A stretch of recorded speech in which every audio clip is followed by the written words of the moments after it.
What up? Boy, Mr. Locario, the bad boy of the dating game. What's good? So shout out to everybody in the chat.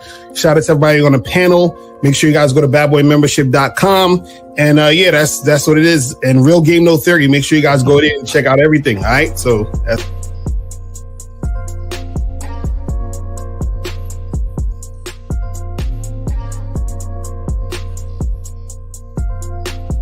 all right, guys, Stevie D. Williams, over 30 years in the motherfucking game. I'm not a part of a manosphere pill and all that other goofy ass shit they doing. So let's get it, guys. I got a question. Put a Q in there. If y'all want to call in, y'all got the number. We're going to chop it up. Let's get into it right now, gentlemen. Okay, we're talking. Anyway, I'm Coach E.O., Mr. Champion Game. Good to be back with the fellas Sunday. Value for value. Call into the show. Don't, like Locario says, don't wait for the last 15 minutes to call in, because by then we're already ready to roll out. So anyway, good topic. Ready to spit some game. Let's do this. Look, real quick. So holla at your boy KZaggin20 on the YouTube front. Also on the gram at KZaggin20. Also, every Saturday at noon, the Manhood is a skill set show. Don't fuck with your.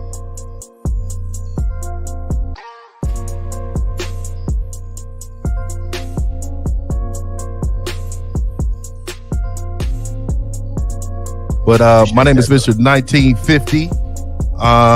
You know, I'm preparing you to prepare your woman to be a woman. Be a woman in your life. I am the last traditional man on the planet, and all I want to do is help you out. You can definitely contact me, Mr1950.com, Mr1950 YouTube, Silverback Lifestyle, Instagram. Just follow me, man. I mean, let's rock.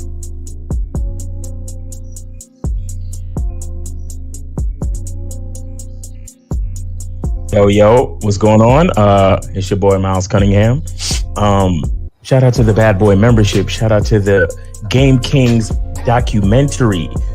Respect to everybody on the panel. I really appreciate you guys being here. Appreciate being here with you guys. Let's spit this game because we know these guys need it.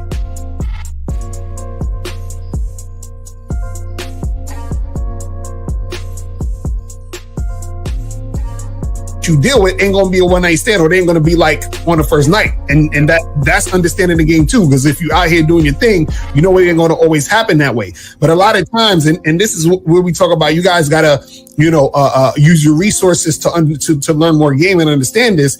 Is that when you're out here really dealing with women, right?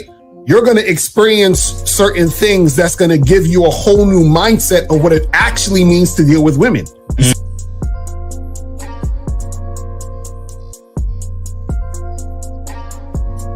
You bitch! Man, how you missed the opportunity, dog? Yo, didn't she say that she wanted him to tell us some nasty shit? She ready. Oh my God, which means He sounded like she wanted him to say some nasty shit. What are you?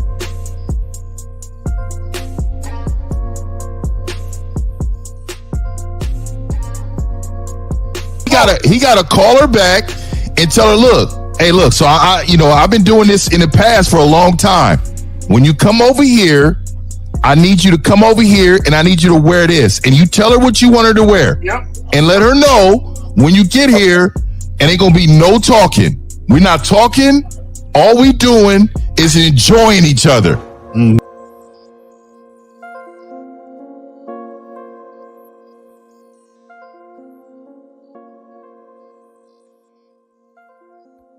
it's like, why the fuck are y'all in these goddamn boyfriend-girlfriend relationships? What benefit is it bringing to you? Now, my thing is, like with the dude that was on earlier that had a chick living with him, she brought no value to that motherfucker. And all she cooked was some sloppy joe and some ramen noodles. So what he could do that by himself. What he need that bitch for? Stop. You see what's happening right here? What's happening right here is you're letting your ego like fall in place with your dick. You can't do that. You have to separate that shit. You understand?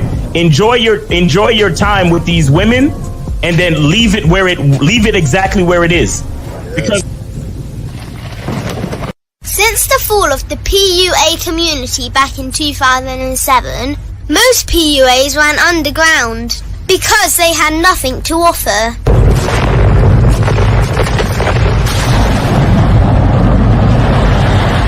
The content creator has become the hero today, dedicated to one single objective: to declaw and defang any person who listens. They decided to join forces to create a cult, and never giving those who listen a solution. It's all about clothes, cars and money, deception and manipulation, indirect game, going your own way. They talk pills and plates. They complain. They blame. Fake it till you make it. I just don't get it. A man doesn't need to lie to meet women. He just needs to learn how to spit flavour in her eyes and in her ears. Thanos broke down the game when he said, as long as there are those who remember what was, there will always be those who cannot accept what can be. Even in darkness, a man can find light. Sometimes the world doesn't need a group of fake heroes teaching lies. Sometimes the world needs a group of anti-heroes to bring balance, order, and truth to the game. It's time to summon the authentic players of the game.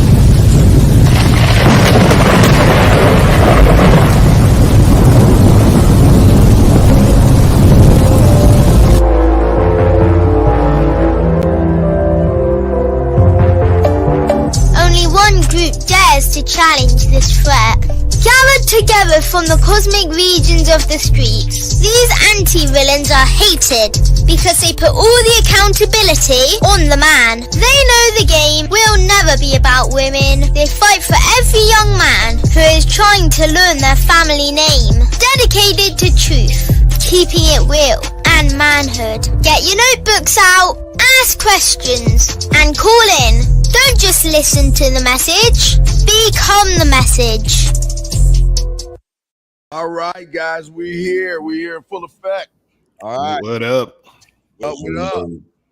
All right, let's go around the room. Miles, you start from the bottom. Wait. No, man. We got the motherfucker that coughing and shit and all sick and shit.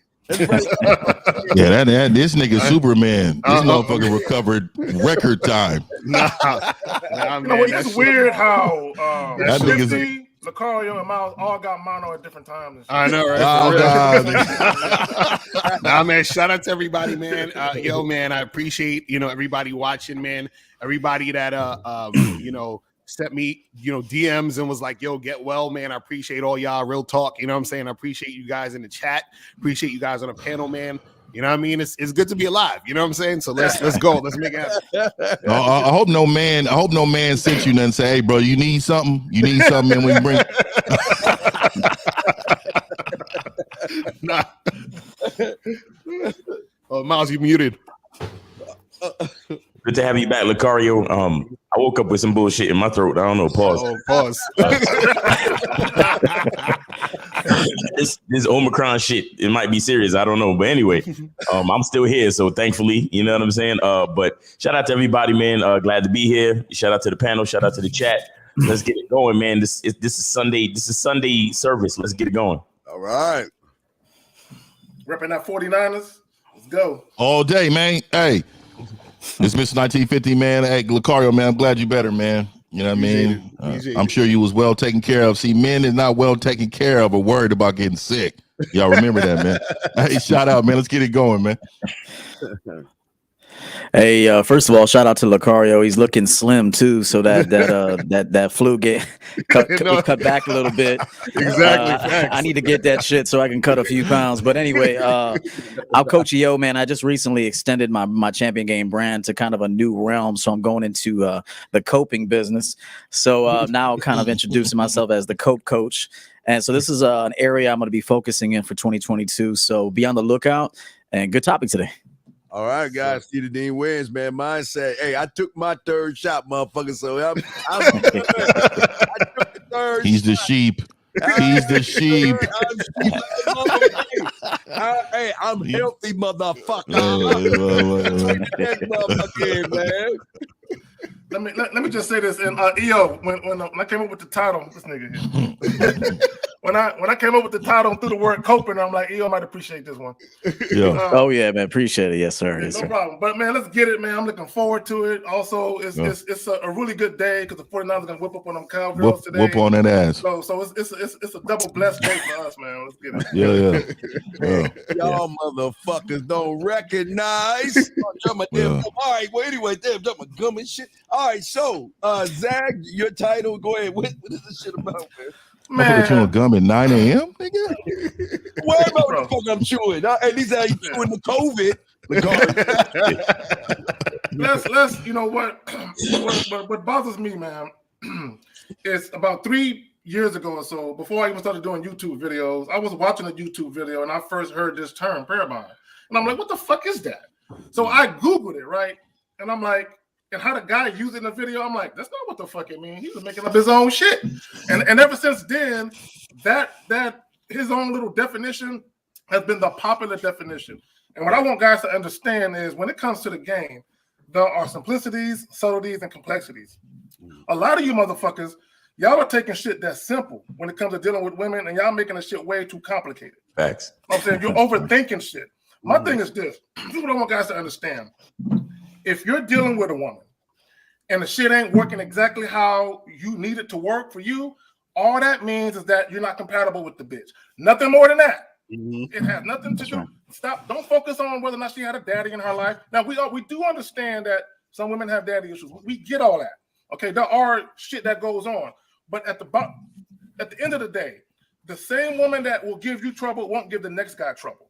So what you can say is she's not compatible with me. Maybe you don't have the right fucking leadership attributes to make it happen.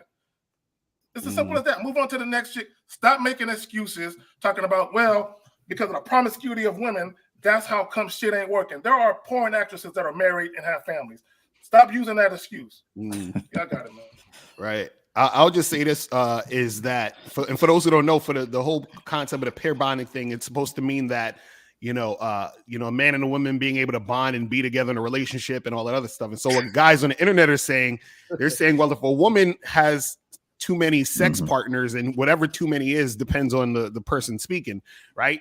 They're saying that if she has too many sex partners, that she can't bond with a man. But all this really boils down to is a lot of guys who are just insecure about their situation with women. You understand what I'm saying? Because if you're thinking about other guys and what happened with other guys before you were there, you understand? What you're saying is essentially is those other guys have more influence over the woman you're talking to than you do.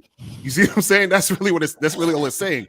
And what happens is that a lot of these guys, they're looking at women and sex in the sense of property, because this is always the argument I get, because I get dudes that hit me up all the time. They're like, well, Locario, would you want a car that was driven by 10 other dudes and yada yada yada? I'm like, bro, but that's property. So and if that's the case, why would you want to bond with property? You understand what I'm saying? If that's the case, right? But a lot of dudes, what they do is, because they have that insecurity within them, they need something or an excuse or some sort of thing so that they can feel good about the fact that they don't know how to keep a woman's interest, or they don't know how to manage a woman. You understand? And also it's correlated to their insecurity when it comes to sex and how much they put sex on a pedestal. Right. So unfortunately, what happens is a lot of guys, they use this whole pair bonding thing as a cope to say, well, you know what? These women out here who are having all these sex, they're damaged goods, and and I don't want to have to deal with that. But what they're really saying is, I don't want to have to deal with my own issues when it comes to dealing with women and sex, because any guy who gets women and who has sex and who's an attractive man understand how much women like to have sex. You see what I'm saying? And if you understand how much women like to have sex, then you're not going to be an idiot and say, oh man, if a chick had sex with more than 2 guys, she's damaged. I'm like, 2? I'm like, bro, what are you talking about? You got to actually be out here and understand what's going on. And if you have that sort of thought process, all that means is you don't know what's going on. So that's my take on it. Well, here, let me say something. Okay, so guys out there, they're saying, so if she fucks 1,000 guys, what's the difference between her fucking 1,000 guys and one guy fucking her 1,000 times? Right. only got one thing to say about this shit. And The bottom line is, how come dudes that get what they want from women don't use the word pair bonding? Well, Right. That's all I can say about this shit. Mal, I didn't never knew about it. But here's the thing, real quick. Here's the odd thing. It's not the pair bonding that's the issue. It's the fact that these women are fucking. And I got a new term, Right. like of which EO has coping. I got guys are for the streets. And I've been talking to because they want to sit around and they want to be the ones always complaining about the women fucking, but yet they want to fuck the woman overnight, but yet they're complaining that she's fucking a lot of guys. Which one is it, guys? But the biggest issue, the biggest problem is, like you were saying, they don't know what they want and they can't get what they want. So they're looking for her hypergamous nature and all this other silly shit that they have learned on YouTube about this when these women don't even give a fuck about them, guys. Right. Well, let me get in and say something really quick. I will say I agree with everything you guys are saying, but one thing I can't do, I cannot, if I'm gonna have kids with this woman, she cannot be an ex-porn star. You know what I mean? It's something about future. Look, look at your mama Cherokee up here. Mind you, Cherokee. You know what I mean? Cherokee out here is your mama. You know what I mean? And now they got to go to school dealing with this. I don't want my kids to have to deal with that. But everything else I understand. I don't know why men. A lot of time is, man, get the woman who's listening. I think they're focusing on the wrong thing. Well, You know what I mean? Like focus on what she's able to do for you in this moment. Like these women are gonna lie. They can tell you they've been with one guy anyway. Right. So for you to give me some scientific measure to prove her body count, then we can talk. There's no sign. These women are lying. They lie because it's unacceptable in a community of weak men, right? So you got to understand they're going to lie to you, especially if you ask them straight up. Oh, so how many bodies you got? Look.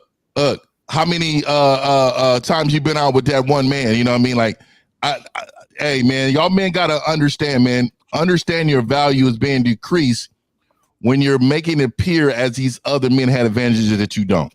And see, 50, that's my thing. Real quick, I feel the same way. I couldn't wife up an ex-porn star because there's proof. There's video that she out there fucking and sucking. So I can't be at the little kids Boy Scout meeting and shit, and the Boy Scout leader looking at my chick like, that was a nice video you did last year. You know what I'm saying? So to me, I feel the same way, but there's proof for that. That's okay. That one, just jacking off to her and shit. Yeah, she was on. I'll say pimps up, hoes down, and shit. Yeah.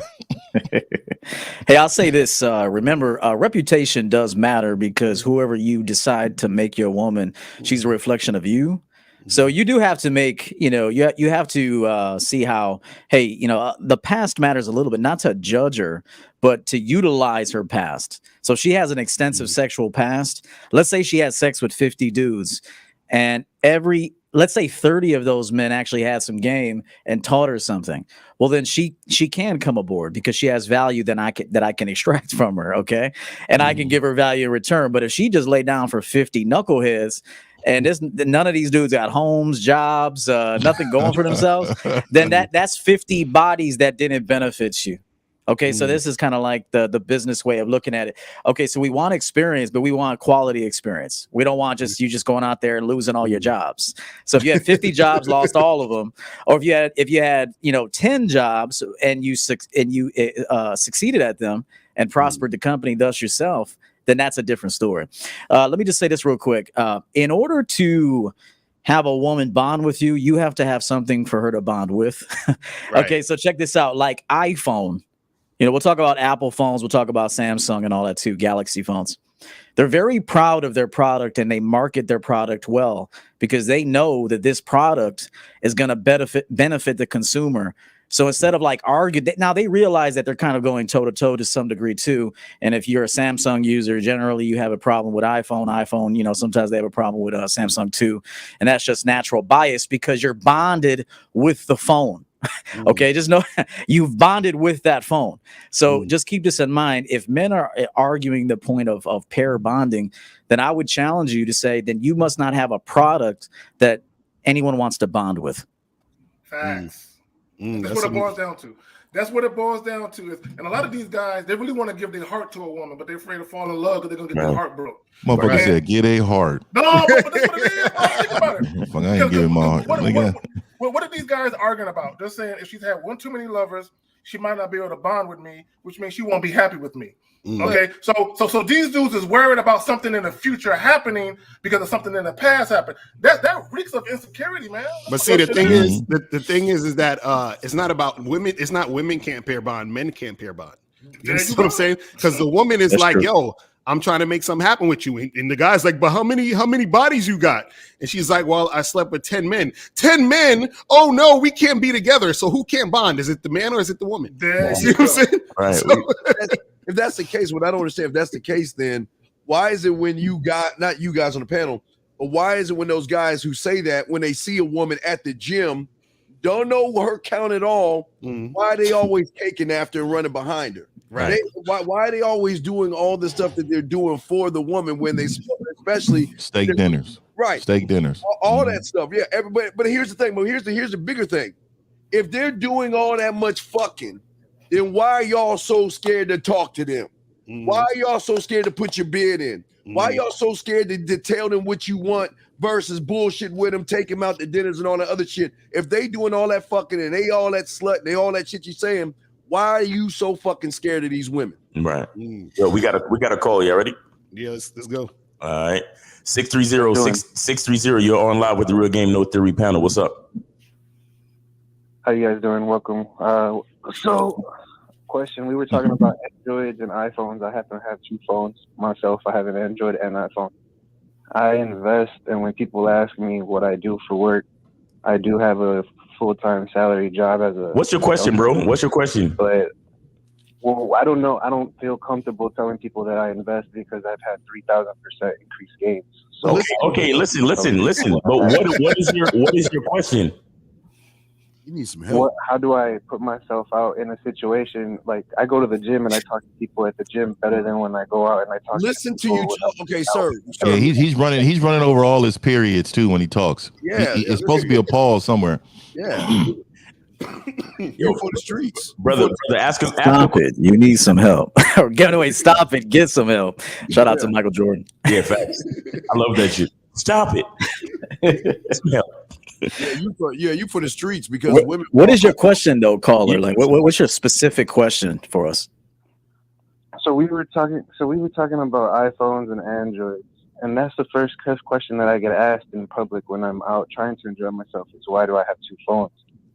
And I don't get asked that when I go to the gym. Yo, if you don't ask, I'm about to get rid of you, bro. I'm about to get rid of you. Let me ask this guy something real quick.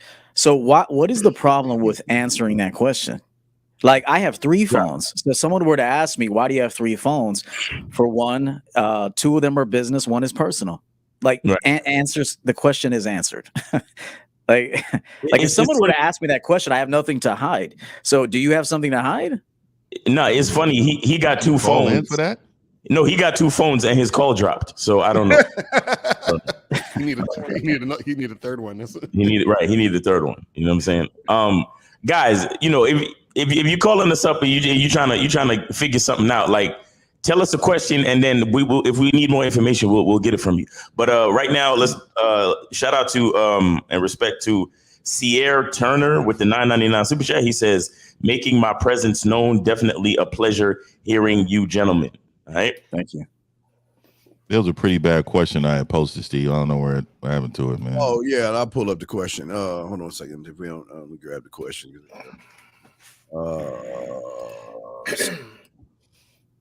This motherfucker really called in about an iPhone.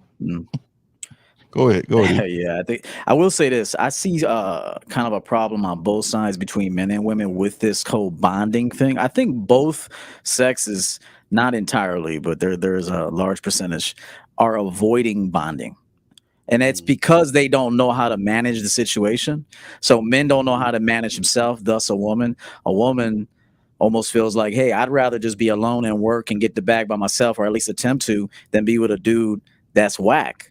So I'll be honest with you. I think both sexes are avoiding a bond. If you pay close attention, they're trying to avoid the bond. There's a lot of defensiveness. And so that's where a lot of this is coming from too, is just like having limited understanding of how to manage a relationship. So that is a problem. Well, EO, to your point, a lot of these guys, they are afraid of bonding with quote unquote the wrong woman. But if they had a vetting process, that wouldn't be an issue. You know what I'm saying? So, I mean, what it boils down to is a lot of these guys, they watch one too many fucking videos on YouTube about people getting divorced and women cheating and all that other shit. And these dudes is getting scared about some shit that never even happened to them yet. Right. And my thing to these guys, because they always say, well, if a woman, you know, had a lot of lovers, that makes her more likely to cheat. If she had less lovers, that makes her less likely to cheat. There's no proof of that anywhere. That's not true. Say this. It's all bullshit. My thing is, what makes a woman likely to cheat is her running into a dude that she's sexually attracted to that got some game, period. It don't matter if she had one lover or 100 lovers. If she run into the right dude, she's jumping them draws for him, period. So if you think you're going to get a woman who is a virgin, because niggas be talking about that no diamond, no hymen, no diamond, goofy ass shit. My thing is, yeah, bro, it's the dumbest shit, bro. And my thing is, it don't I never matter, heard of that before, bro. Because trust me, it's sickening to see comments like that. But what guys got to understand is, a woman's sexual past is not an indicator on when she runs into a guy with game that has sex appeal. She's gonna be tempted to fuck that motherfucker. Period. Now, whether she actually fucks him or not, that is not indicative of her quote unquote body count. That speaks more to her respect for that man. Period. So if you want respect from a woman, be the type of guy that commands respect. A lot of these guys that are worried about the pair body and shit, they're not leaders, they're not masculine, they're not assertive. Women don't fuck with them like that, and that's why they whining. Right, and they don't know what the hell's going on. That's the problem, is that a lot of them, they're ignorant. So because they're ignorant, they believe the bullshit. They're like, because you know the funny part, a lot of these dudes actually really think women don't like sex like that. And so therefore, if a woman is having sex, there got to be something wrong with her, because women don't like sex like that. So if I meet a woman and I know that she's been fucking a bunch of dudes, right, that means, and dudes will say this, well, I'll have sex with her, but I will never wife her. You understand what I'm saying? Now, this is the thing, though. These dudes couldn't even wife her if they wanted to, because in order for you to be able to wife a chick, that means you got to know how to manage a woman. You see what I'm saying? Now, the funny part is, though, is that a lot of these guys don't understand it's not about the sex, it's about the experience that a woman has with a man. So what happens is a woman could have been with 50 guys who she didn't have sex with, right? And a guy could wife her up and he still won't be able to manage that situation, and it's going to fail because that woman has experience with 50 men. And when I say experience, I'm not just talking about sex. So she hasn't even had sex with the guy. What I'm saying is that most of these dudes, they don't have experience with women how most women have experience with men. So the only types of guys that know how to manage a relationship in general are guys who usually have experience with women. The reason why a lot of these guys want to get with women who are damn near virgins is because they think, well, if she had less experience with men, then it's going to be easier for me to deal with her. And he's thinking it's going to be easier for me to deal with her because I don't have experience with women. You see what I'm saying? So it always goes back to the guy and his feeling of lack and his feeling of having weak ass game, right? His insecurity. So a lot of these dudes, because they don't understand women, what they're trying to do is they're trying to say, well, you know, I got to get these women who don't know anything, so I don't have to step up my game, so I don't have to worry about nothing. And it's all about them worrying and being scared that the woman is going to leave them or cheat on them or do all this other goofy shit. But again, it comes from their ignorance because they have no fucking idea about what it means to deal with women, period. This is why they come up with all these cockamamie things. Well, she had a bunch of dicks, so that means that this is going to happen. You don't see, again, unless a woman had trauma based off of her sexual activity, you have nothing to fucking worry about. You said something very important. You said trauma. We're talking about sexual trauma. For all you goofy ass dudes, there are women out here who have a distrust and disdain for men because of molestation as a child, or maybe they were assaulted in their older years. I'll give you a real quick example. There was a young lady, and she ain't gonna mind me saying this because she already talked about it, that we had on the Manhood Skill Set show twice, a sister. She admitted that she was molested as a child by multiple family members and that she was also sexually assaulted as an adult while she was in the Navy. She refuses to have sex with men because of this. But see, she's experienced trauma, and this is why she can't bond with a man in that fashion, because she has that psychological thing going on with her. A lot of these guys, here's the thing. if a woman is consenting to having sex with men because she enjoys the sex, 1, 2, she actually enjoying the sex with the man she's dealing with, where's the trauma at? Exactly. Exactly. It's ridiculous. I think when you don't have no game though, too, man, and you've lived your life in a certain way, I think you build up trauma as a man too. And I think it goes into like EO what he's saying, the coping mechanism is to really point the finger at the woman instead of yourself. And a lot of these men take rejection as a problem. Like they really think that that's some form of abuse from a woman. You know what I mean? This is why I've never seen so much of men high-fiving each other in regards of so many different subjects. I'm seeing like single mothers. I mean, the list goes on and on about so many things that they want to just point the finger. Like there's so many videos I see of men pointing the finger, but none of those really, if you're a man, you really care about. Like you really don't care about any of those things because it doesn't fit your criteria of what your legacy or what your success measures. You know what I mean? So it's just crazy to me. You know what? Another thing too. That's a good point. Most of the women today that are shit testing a lot and quite defensive at the beginning is because they tried to bond with an ain't shit dude. Okay, so and this is why they're defensive, because they don't want to experience that again. They they gave up maybe parts of them that was sacred to them to some degree. Maybe they even gave up a job. You never know. I mean, women do give up things for a relationship if they feel that dude.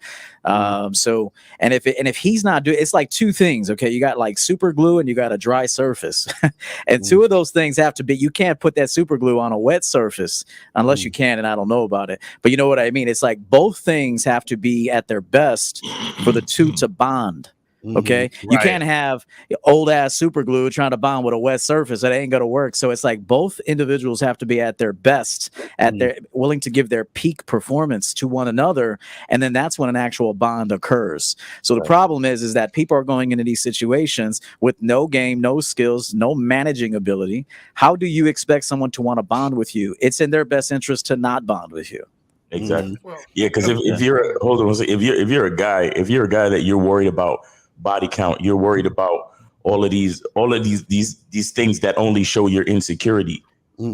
It's like you just said, it's impossible. It's literally impossible, because if you're not focused on bringing yourself to the best version, it doesn't make sense. And that's the part that a lot of guys don't get, and that's the part that that kind of it makes what we do sort of an uphill battle, because it's hard for guys to really look at themselves and realize, look, the reason why you have trouble with chicks trying to spend time with you and be with you is because you're not focused on yourself. You understand? Like Steve says it all the time. Like, the game is not about the woman. I could care less how many fucking gangbangs. I could care less how many kids. I could care less how many husbands. If you're doing what I need you to do for me to get to the next level of what Miles Cunningham needs to do, I'm gonna put you on the team. I'm gonna find a spot for you, and especially if you know how to earn shit. You understand? And another thing too is that as a person who has gone through shit and been through shit and lived some life, been through ups, been through downs, I'm looking for somebody that I could compare notes to, and I'm not afraid of that. Right. I'm not afraid to see her notes, and I'm not afraid to show mine. You understand what I'm saying? These dudes, the bottom line is they don't have enough experience to even to be a part of the game. So they just well, I need something that's fresh out the package, because I have no idea how to deal with anything that's been on the shelf for a minute. Right. You see what I'm saying? well, even with that, bro, I had one of my kinfolk, right? He was dealing with this young lady. He took her virginity. She was the only he was the only guy she had sex with. She go off to college, and 2 months later she fucking a new dude. She cheating. You know what I'm saying? So it don't matter. It don't matter if you get a virgin. It don't matter. It boils down to this: if women run into a guy that they are sexually attracted to, and he know how to speak to her, there's a good chance she coming off the motherfucking draws. I'm saying, unless she has respect for you and she has belief, she has a belief system where she's not the cheating type. But all women are capable of cheating. Don't get it twisted. All women are capable. I've never wanted a virgin. All people are. All people. I think sometimes when we say all women, it makes them fear women further. But you have to understand your own nature. Every motherfucker wants to fuck somebody else. Okay, it's just gonna be that you have to realize the consequence of that action if you've promised monogamy. Now, if you've promised monogamy and you cheat, now there's an opportunity for that relationship to sever. So the only thing that really stops people from cheating is the fear of loss. Right. Okay, just know that the number one contributor to a person declining an opportunity to fuck somebody else is that they actually went in the memory bank and said, all right, if I do this, I already told this dude I'd be faithful, and I also expect him to be faithful or her to be faithful. So to be a man or a woman of my word, plus to hang on to what I currently have, the risk factor doesn't benefit me more than staying where I'm at. So every decision that human beings make is biased. So if somebody cheats, and I've heard Locario say this, if somebody cheats, that's because the potential loss of the relationship doesn't matter that much. But if she doesn't cheat, it's because she may want to do it or he may want to do it. Shit, I want to fuck bitches too. But at the end of the day, it's like I want money, I want service, I want value. And so for me to actually go that, I mean, I'm not gonna just give away free dick. I'm not gonna do it. So for me to actually put a woman in position to want for her to want to give me the things that I want from a woman, it's gonna take time that I'm not willing to give her. Okay. So at the end of the day, the only reason why no one cheats, if you don't cheat, is because you've weighed the pros and cons of this action. And at the end of that determination, that can happen in a second, 5 seconds, or a matter of days. You've determined that I'm not going to make this decision because I'd rather keep what I have than do that one thing. Right. So, and let's go with that, EO. Let's go with that. So let's say, for the sake of argument, all these pair bonding niggas, y'all worried about a woman cheating. That means she doesn't value you. That's all that means. So if you got with a woman who doesn't value enough to fear losing you, whose fault is that really? You know what I'm saying? If you're not choosing correctly, because a lot of these guys, we know, they're choosing chicks for the wrong reasons anyway. They're more enamored with the woman's beauty than what type of value she brings. And then let me just elaborate on that. There was this young lady who sent the email into a YouTube show. She was in a relationship for 2 years. She's 2 years in. At that juncture, her boyfriend started questioning her about her body count. 2 years in, they're already in the relationship, and she's scared because she's dodging the question because she don't want to lie to him, but at the same time she's afraid. What if I tell him the truth and my number is too many for him? He'll leave me. And this is what I'm talking about. Guys are so worried about fuck. If the woman treat him like a fucking king, if she's super submissive, feminine, does everything you want, that don't matter to these dudes. If she had one too many fucking lovers in the past, that shit is ridiculous, man. That sounds like you started listening to other types of content, and then was like, "Damn, I wonder about this bitch's body count." Right. The body count. I'm about to fuck up a good relationship. Hey, exactly. This question, really quick, man. This is probably the most disturbing question we've had this year. It says, "I miss my ex. We broke up over wanting money from me, but I'm in pain. I miss the good moments with her and sex. Should I go to her workplace to get her back? Oh my God. Should I text her or go to her workplace to get her back?" There's so much wrong with this, man. I'm gonna let y'all get into that, man. I don't want to destroy them. Let me go first. And I'm gonna be quick. I'm just gonna be real brief with it. First of all, I am the self-professed easiest person to break up with on the face of the planet. If a chick wanna go, I ain't fighting. I think you got one here, man. You don't even need to tell me. I'm helping her pack. In fact, I'm going to you. You don't even got to tell me we broke up. But my thing is this: if I'm in a relationship with a young lady, let's say for 5 years, and the last 6 months to 12 months was just horrible, and a relationship is just doomed to fail. Once the relationship ends, I don't reminisce about them first 4 years when shit was good. I'm looking at the past 6 months or 12 months and be like, I'm glad this shit is over. Fuck all them good times. Y'all niggas, my grandpa said reminiscence is for suckers, man. It's for women. It's for Men women. don't reminisce. I don't give a fuck about them good times. All I give a fuck about is the last 6 months to a year. The bitch was unruly. She was disrespectful. She started cursing me out and shit. I'm glad she's gone. Dude talking about I miss sex with her. I miss sex, why? If a chick was disrespectful to you, why you still want to fuck her? Right. I just want to know the answer to that question. This almost sounds like a woman asking the question. I don't know if it's a male or a woman. No, I think it's a dude. because because he's saying, should I go text her and go back to her place? So I'm guessing the dude, but this is the thing. This is the thing. Like the reason why questions like this happen is because a lot of these dudes don't really love themselves. Because when you love yourself, you can't even like think like this. You understand what I'm saying? Because the fact is that he said, "Oh, we broke up over her wanting money from you." That should be done then. You understand what I'm saying? Like, oh, you just fucking with me because of my money? Okay, we're good. And then at that point, it's like, why would you want her back unless you don't love yourself? You see what I'm saying? That's the key issue, is that a lot of these guys don't realize that the actions that they're taking is showing themselves. They're telling themselves subconsciously that they ain't shit, that they don't love themselves, because you're continuing to put yourself in a situation and allowing yourself to be abused. You see what I'm saying? Yeah. And he's trying to look at it like, oh, well, the sex was good and I miss all these good times and all that other stuff. And that's coming from a scarcity mentality, because what you're doing is that you're trying to reminisce about something that you liked in a situation so that it makes you feel good about yourself, because you don't feel good about yourself. Right. You see what I'm saying? Yeah. So you know what? Real quick point. I'll just spend 10 seconds. Shout out to my chat room too. I see a lot of you guys saying some nice things in here. I can't address all y'all, but real quick, it's a good thing to recognize you ain't shit. So if you clearly are not good at managing yourself or women, so right now you ain't shit, okay? But that's good. Like, instead of saying, damn, I ain't shit, well, at one point a boxer wasn't shit, at another point a dating coach wasn't shit, we all wasn't shit at some point until we put reps in and then did the necessary introspection following a situation where we didn't get desired results. Okay, this is what it is. So what you shouldn't be doing is not, now if you miss some aspects of this woman, that's okay. I'm not gonna tell you not to miss the pussy. If you miss it, it's okay. That don't mean to go back to it. But if you miss something, you miss it, and that's fine. Just because you miss some shit doesn't mean that you should go back to it. Okay, and that's just being mature.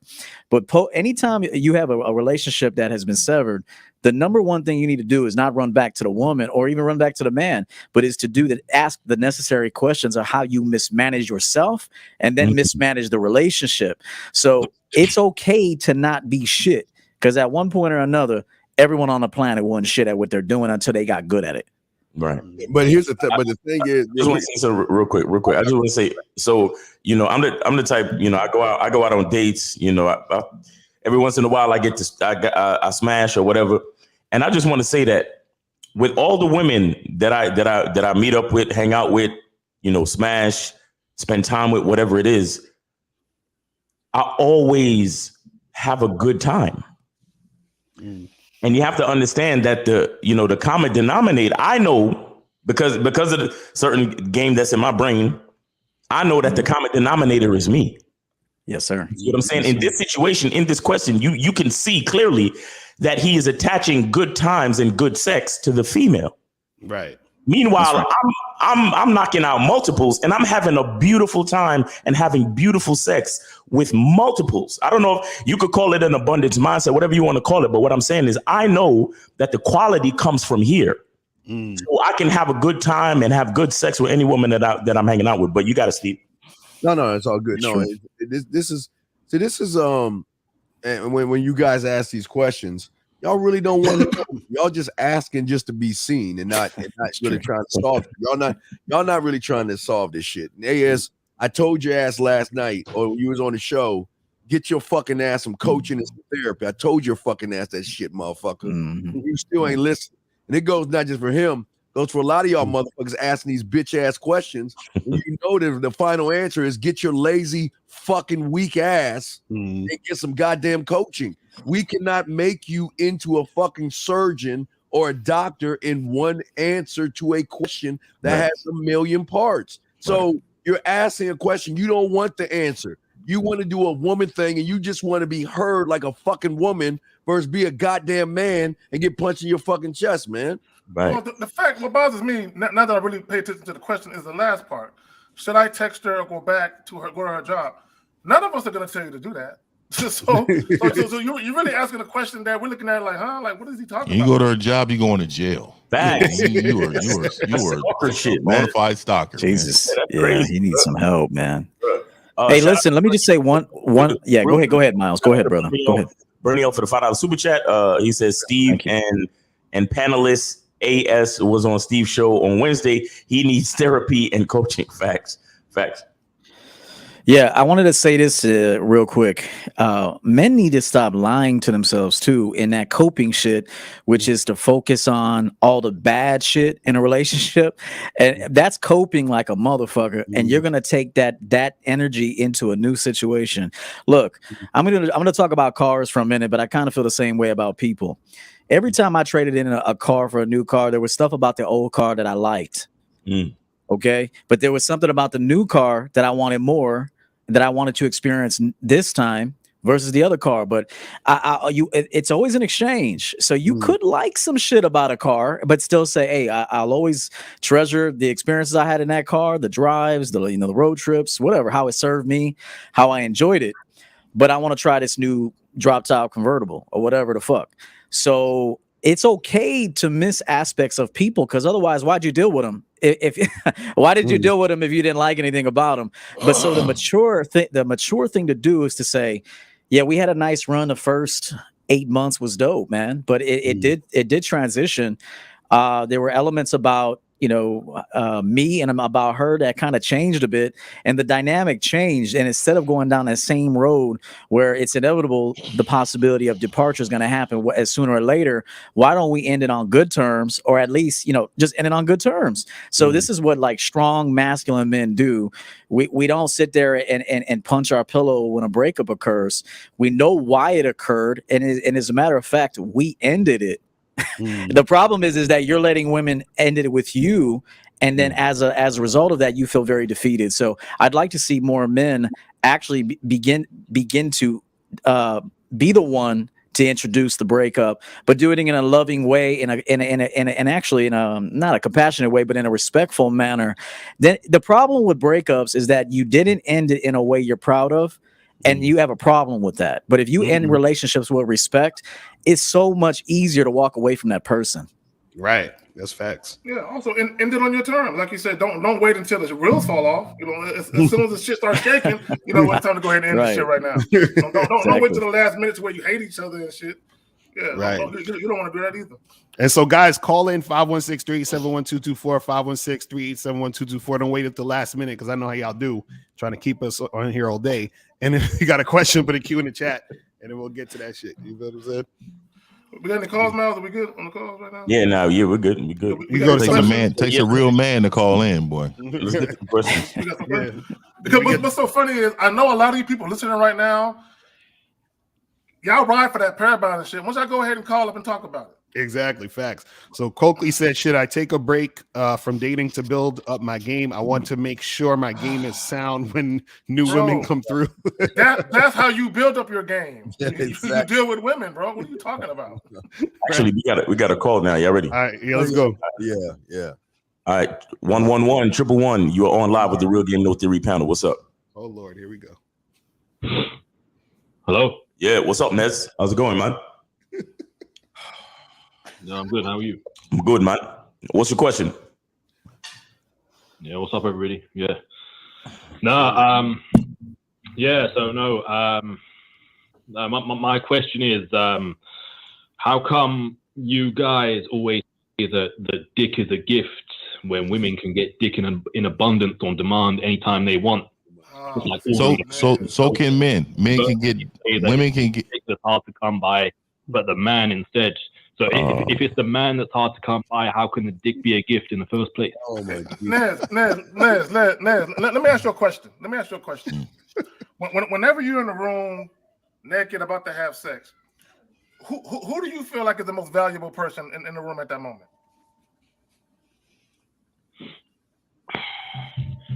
Not in the room with no women, though. That's the problem. Did he say He ain't in the room with no women. I ask you a simple question. If you're in the room about to get it in, I never really had those thoughts in my mind. Okay, well, let's talk about it right now. Who's the most valuable person in the room? There's you or the woman? I can hear April laughing, man.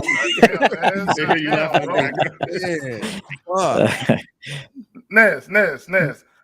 I'll tell you that I am. I'm always the most valuable person in the room. My My penis is almost, not almost, but always the most valuable reproductive organ in the room at any given time when I'm with a woman. Period. Nez, Always. It's not about the dick being the gift. It's what's attached to the fucking dick, Nez. A good point, Steve. It's the fact of the man that knows what he can do with the woman at his leisure. It's the man that can shift from kinky to naughty to sensual to sexual to seductive to romantic to smooth to kinky to naughty to dirty to nasty. The man that knows how to shift the lighting from turning it on to dimming it down. The man that knows how to turn the music up from turning the music down. The man knows what right point to touch in, not in her body, but in the body between her motherfucking ears, Naz. That's what's attached to the dick. And that's why it's a gift, because most of you motherfuckers don't have what we have. And that's why they give what they give to us, and they don't want to fuck with you creepy motherfuckers, man. Hey, We're part of that 1%. Keep in mind something. I've fucked women that were good in bed, but they weren't good outside of bed. So because you're not good outside of bed, there's no future for you. Okay, it's short time love affair, and so equally, women get good dick. Women get good dick. Don't think they don't. They get good dick, but they also are assessing if this man is good anywhere else. Yes. So how do you handle your business? You know, how do you handle your finances? It's not that she wants your money. See, a lot of you men think that women want your money. They just want to know you get money for yourself and that you can manage that shit. Okay, I mean that's not to say, hold on, because I know Steve will get mad at me. They want some of y'all money. Okay, they're gonna get some of your money. Okay, there's guys out there, they're gonna get your money. They're gonna get the chandeliers put up and driveways, shovels, and all that shit. Okay, so don't get me wrong, but at the end of the day, notice women are not just dumb motherfuckers that get in bed with people. They're looking around, they're studying your behavior, they're studying your mindset, and they'll take some good dick from you for a minute, but they'll be like, outside of that, he's kind of stupid, really. So I don't want a dumb jock to be around just because you look good and you can fuck a little bit. I mean, a couple sessions and you're done. I said this during a show the other day. So just notice right now, we dismiss women that are fine and sexy because outside the bedroom, you know, there's not much there. So she's a short-term woman. And so likewise, even if you're good in bed or even look good to her, she's still doing an assessment. Okay, is there anything else to this man that makes him more complex? And if the answer is no, she might get a couple sessions with you and then she's going to ghost your ass. Yeah. And let me... I'm gonna say something. Hey, caller, do you not believe that dick is a gift? So you guys just clarify that it's the man that's the gift and not the dick itself by what you just said. I mean I understand, I acknowledge what you said, but like, I mean, if it's the man that's attached to the dick that's the gift, then it's not really the. I'm gonna say in my case it's both. Okay. Yeah, I was gonna go ahead. 19. I was gonna say, why can't a woman be a gift too? Yeah, why can't she be a gift? I don't understand. Like, I carry a lot of value, man, and all of it is value. So there's no way that I'm going to write off my value based upon who's in my presence. Right. So I don't. So caller, let me ask you, if you don't believe that what you put out is a gift, that means you're giving it away for free. And anything for free, nobody cares about or takes care of or holds any value to it. Right? That's right. Real.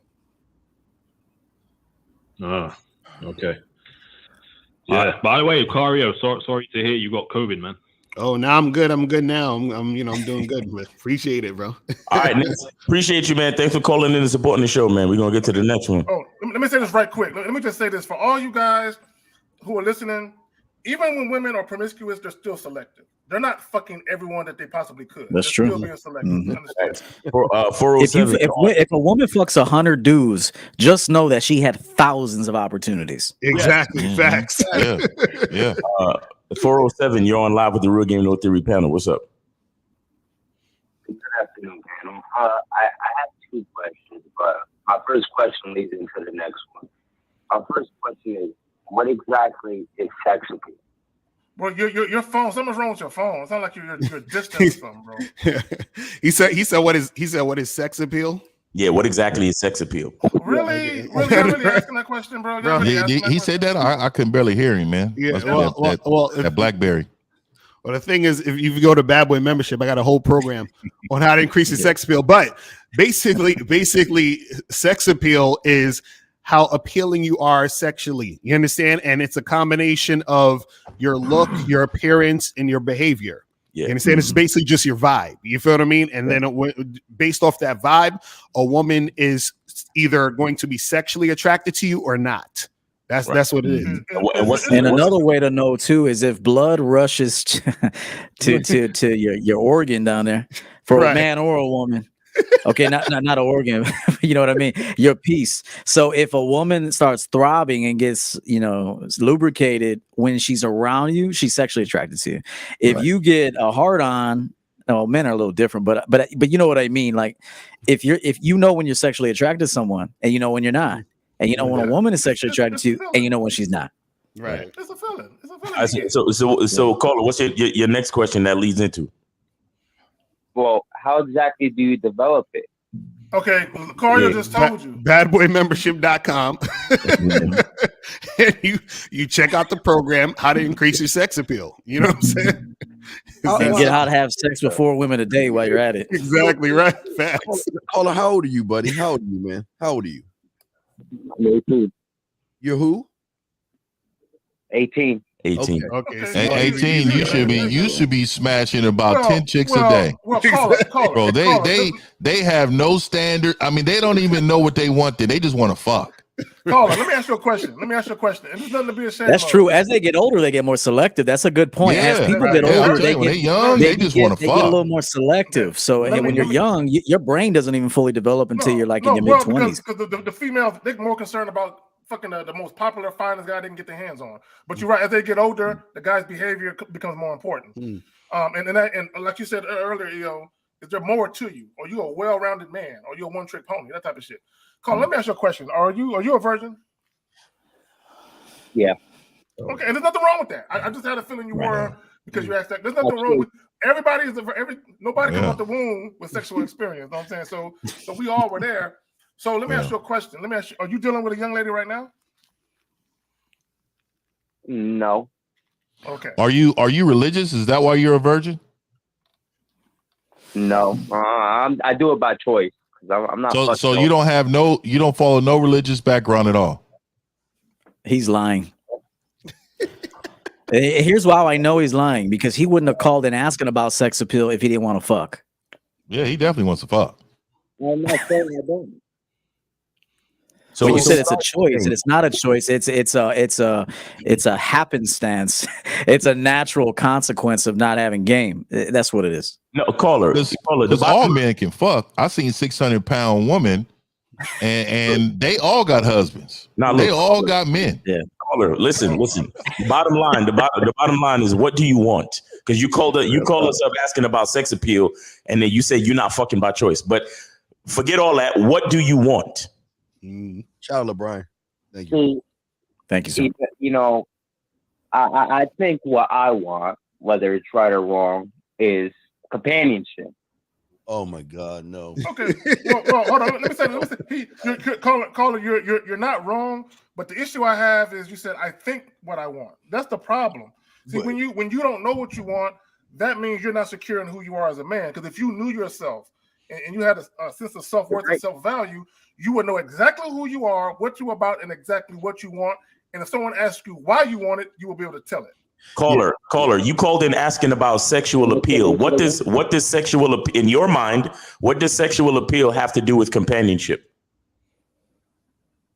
Well, I don't think a woman would want to be with somebody she has no type of interest in. Well, but sir, okay. That would make it a lot of sense. All right, but sir, this is the problem with a lot of you guys. You only seep to the level you're thinking, and the problem is you're thinking. That's your problem, because you're saying I think. That's so right. your level of thinking is going to give you your answer of thinking. You know what I mean? So this is why you need someone who is thinking on a much higher level than you, so you can see the world in a new set of eyes, because you're never going to see past your mindset. And that goes for a lot of the guys on this panel. It's a great call, caller, but a lot of you guys can't see with these men on the panel see, because you're only seeping to the level of your thought. And thank you, Mr. L Black, for the super chat for all the guys. Hey man, sucker free man. Hey Frisco baby, let's go, huh?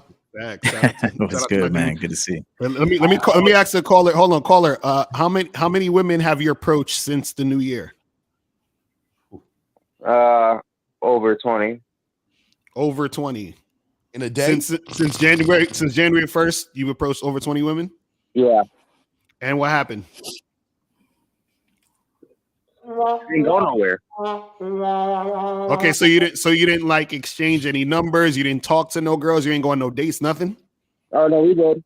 It just never hit me back up. Okay.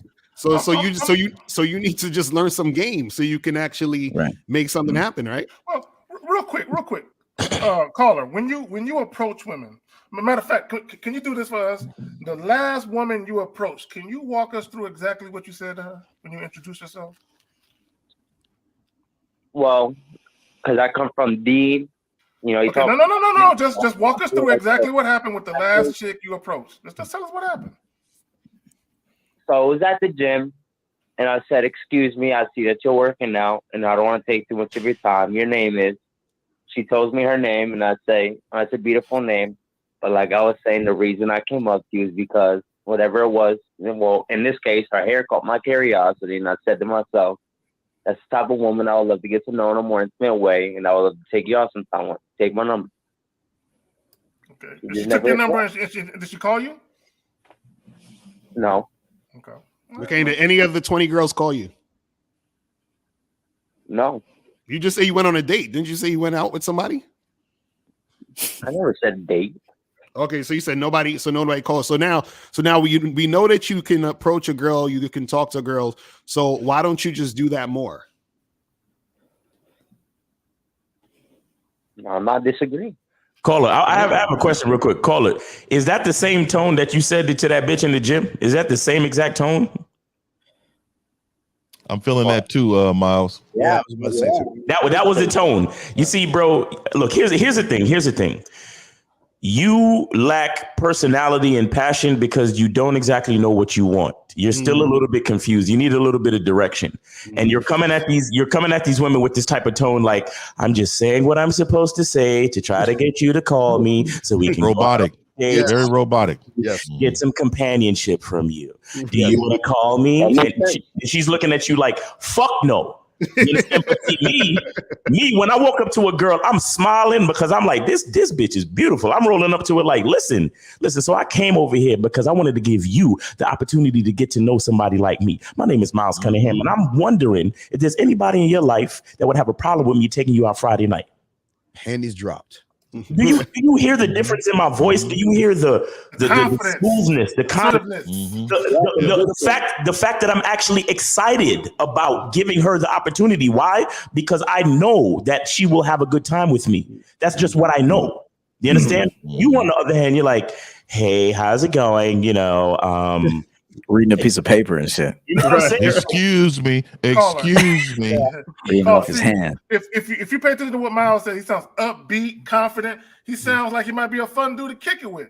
So when you're dealing with a woman, they thinking about that type of shit. You know what I'm saying? What type of time? Hey, another thing real quick. I'll give him some game that I put on my Patreon. I won't go too far, but another thing to do, another like easygoing way to connect with a woman is kind of like tell her she's doing exercise wrong.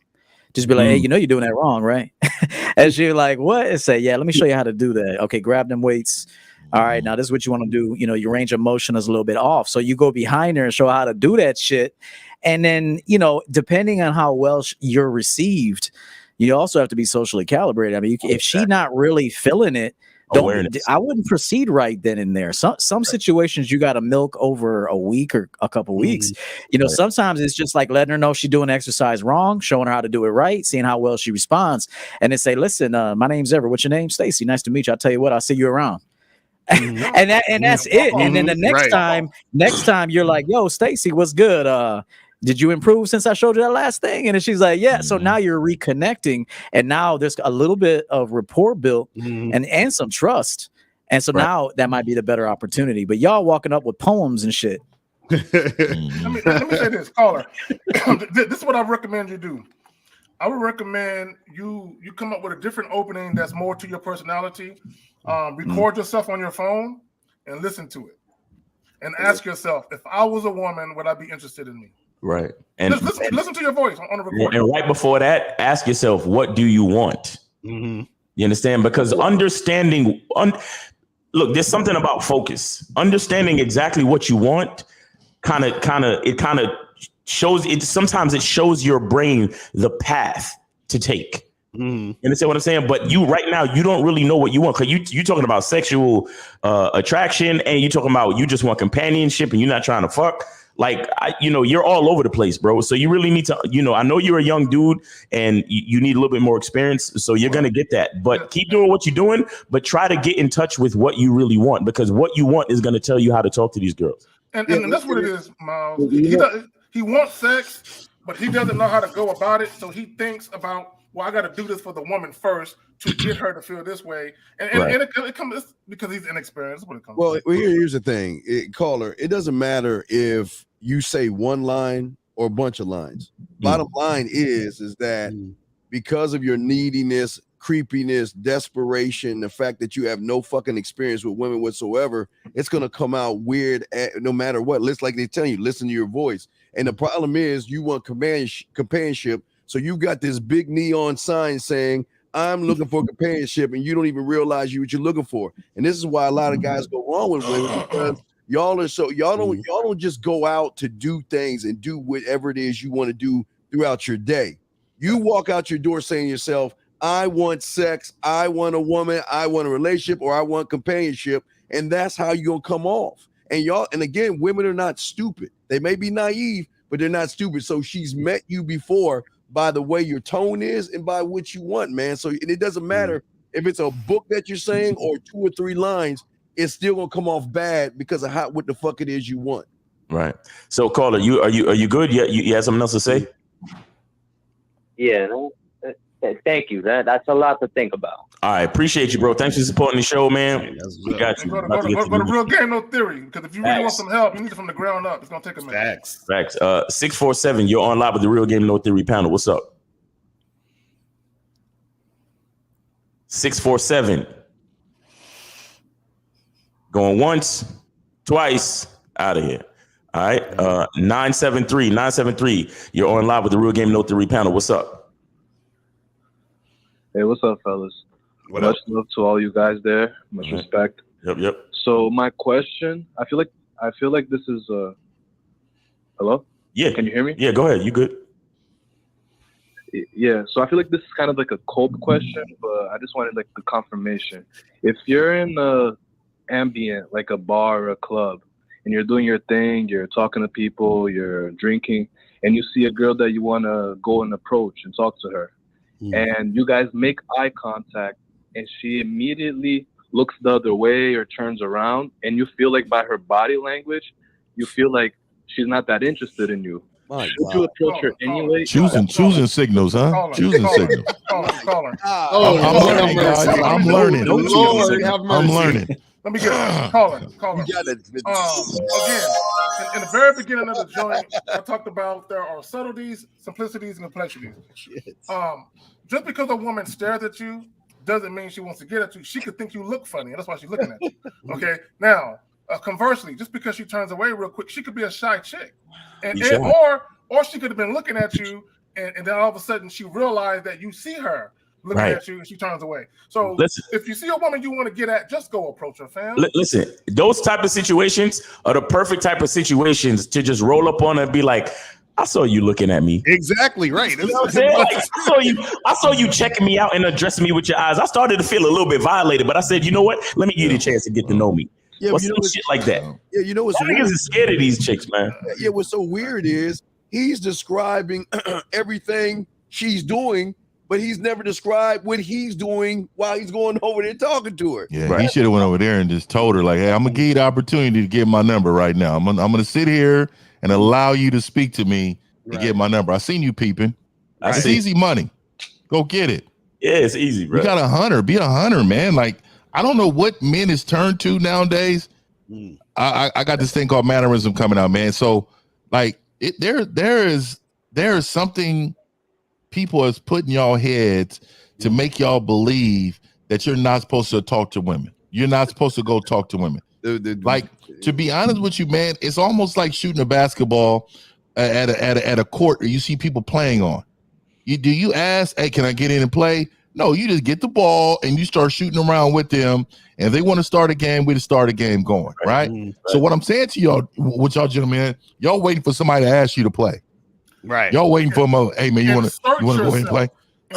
Man, go out there and make life for yourself. Stop having outside parties create the life for you. If you want this life, go get the life. See, the problem is a lot of these guys, what it is that they keep, again, looking for these signs and these safe spaces to be able to go and approach.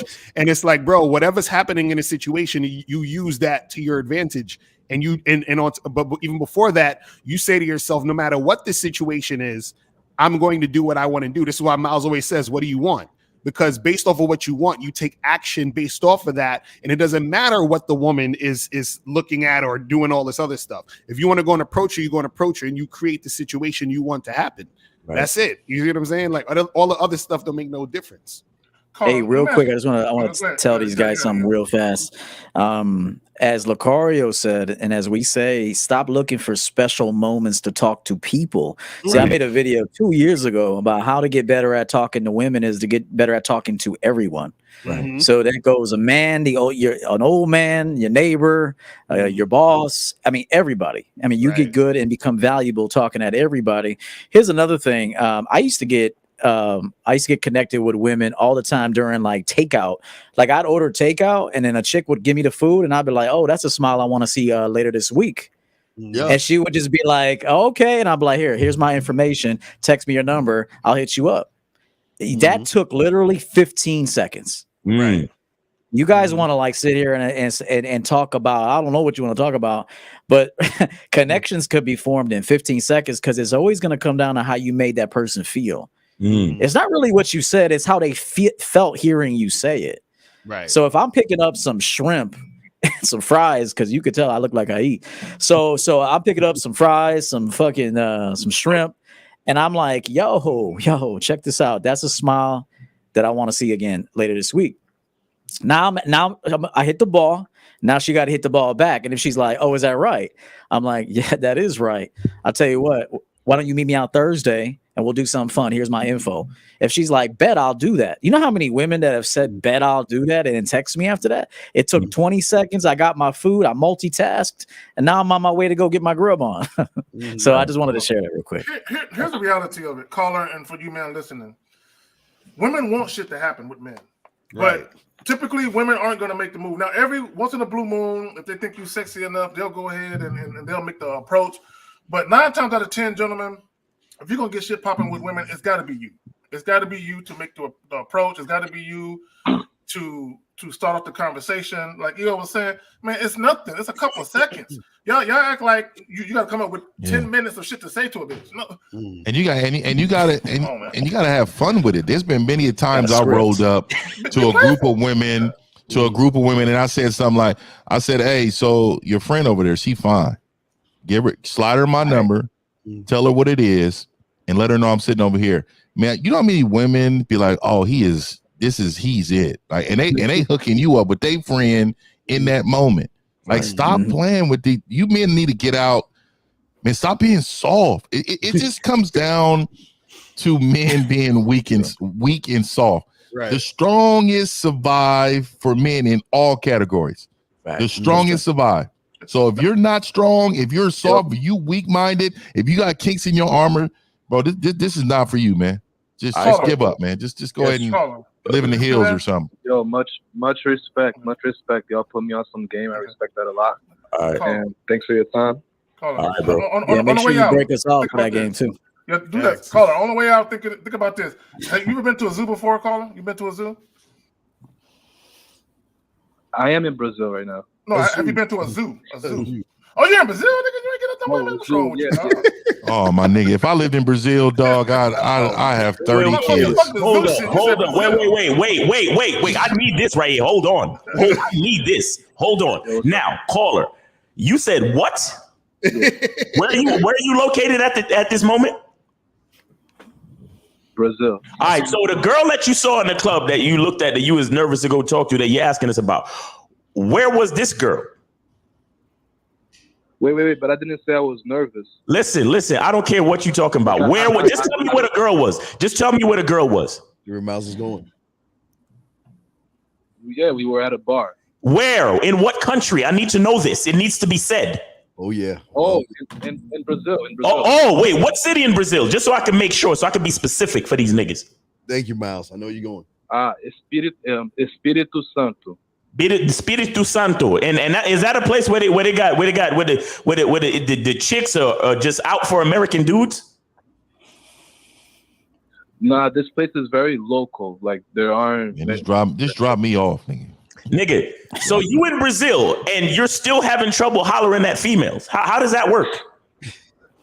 No, I don't have trouble hollering at females. I just had a specific question. If you see a girl and you guys make eye contact, you have trouble. My experience, if a girl she's into you, she'll like probably look twice, give you a smile. No. You call her. You're assuming. You're assuming. Don't assume. Caller, I want to thank you so much. I want to just thank your ass so much. You understand?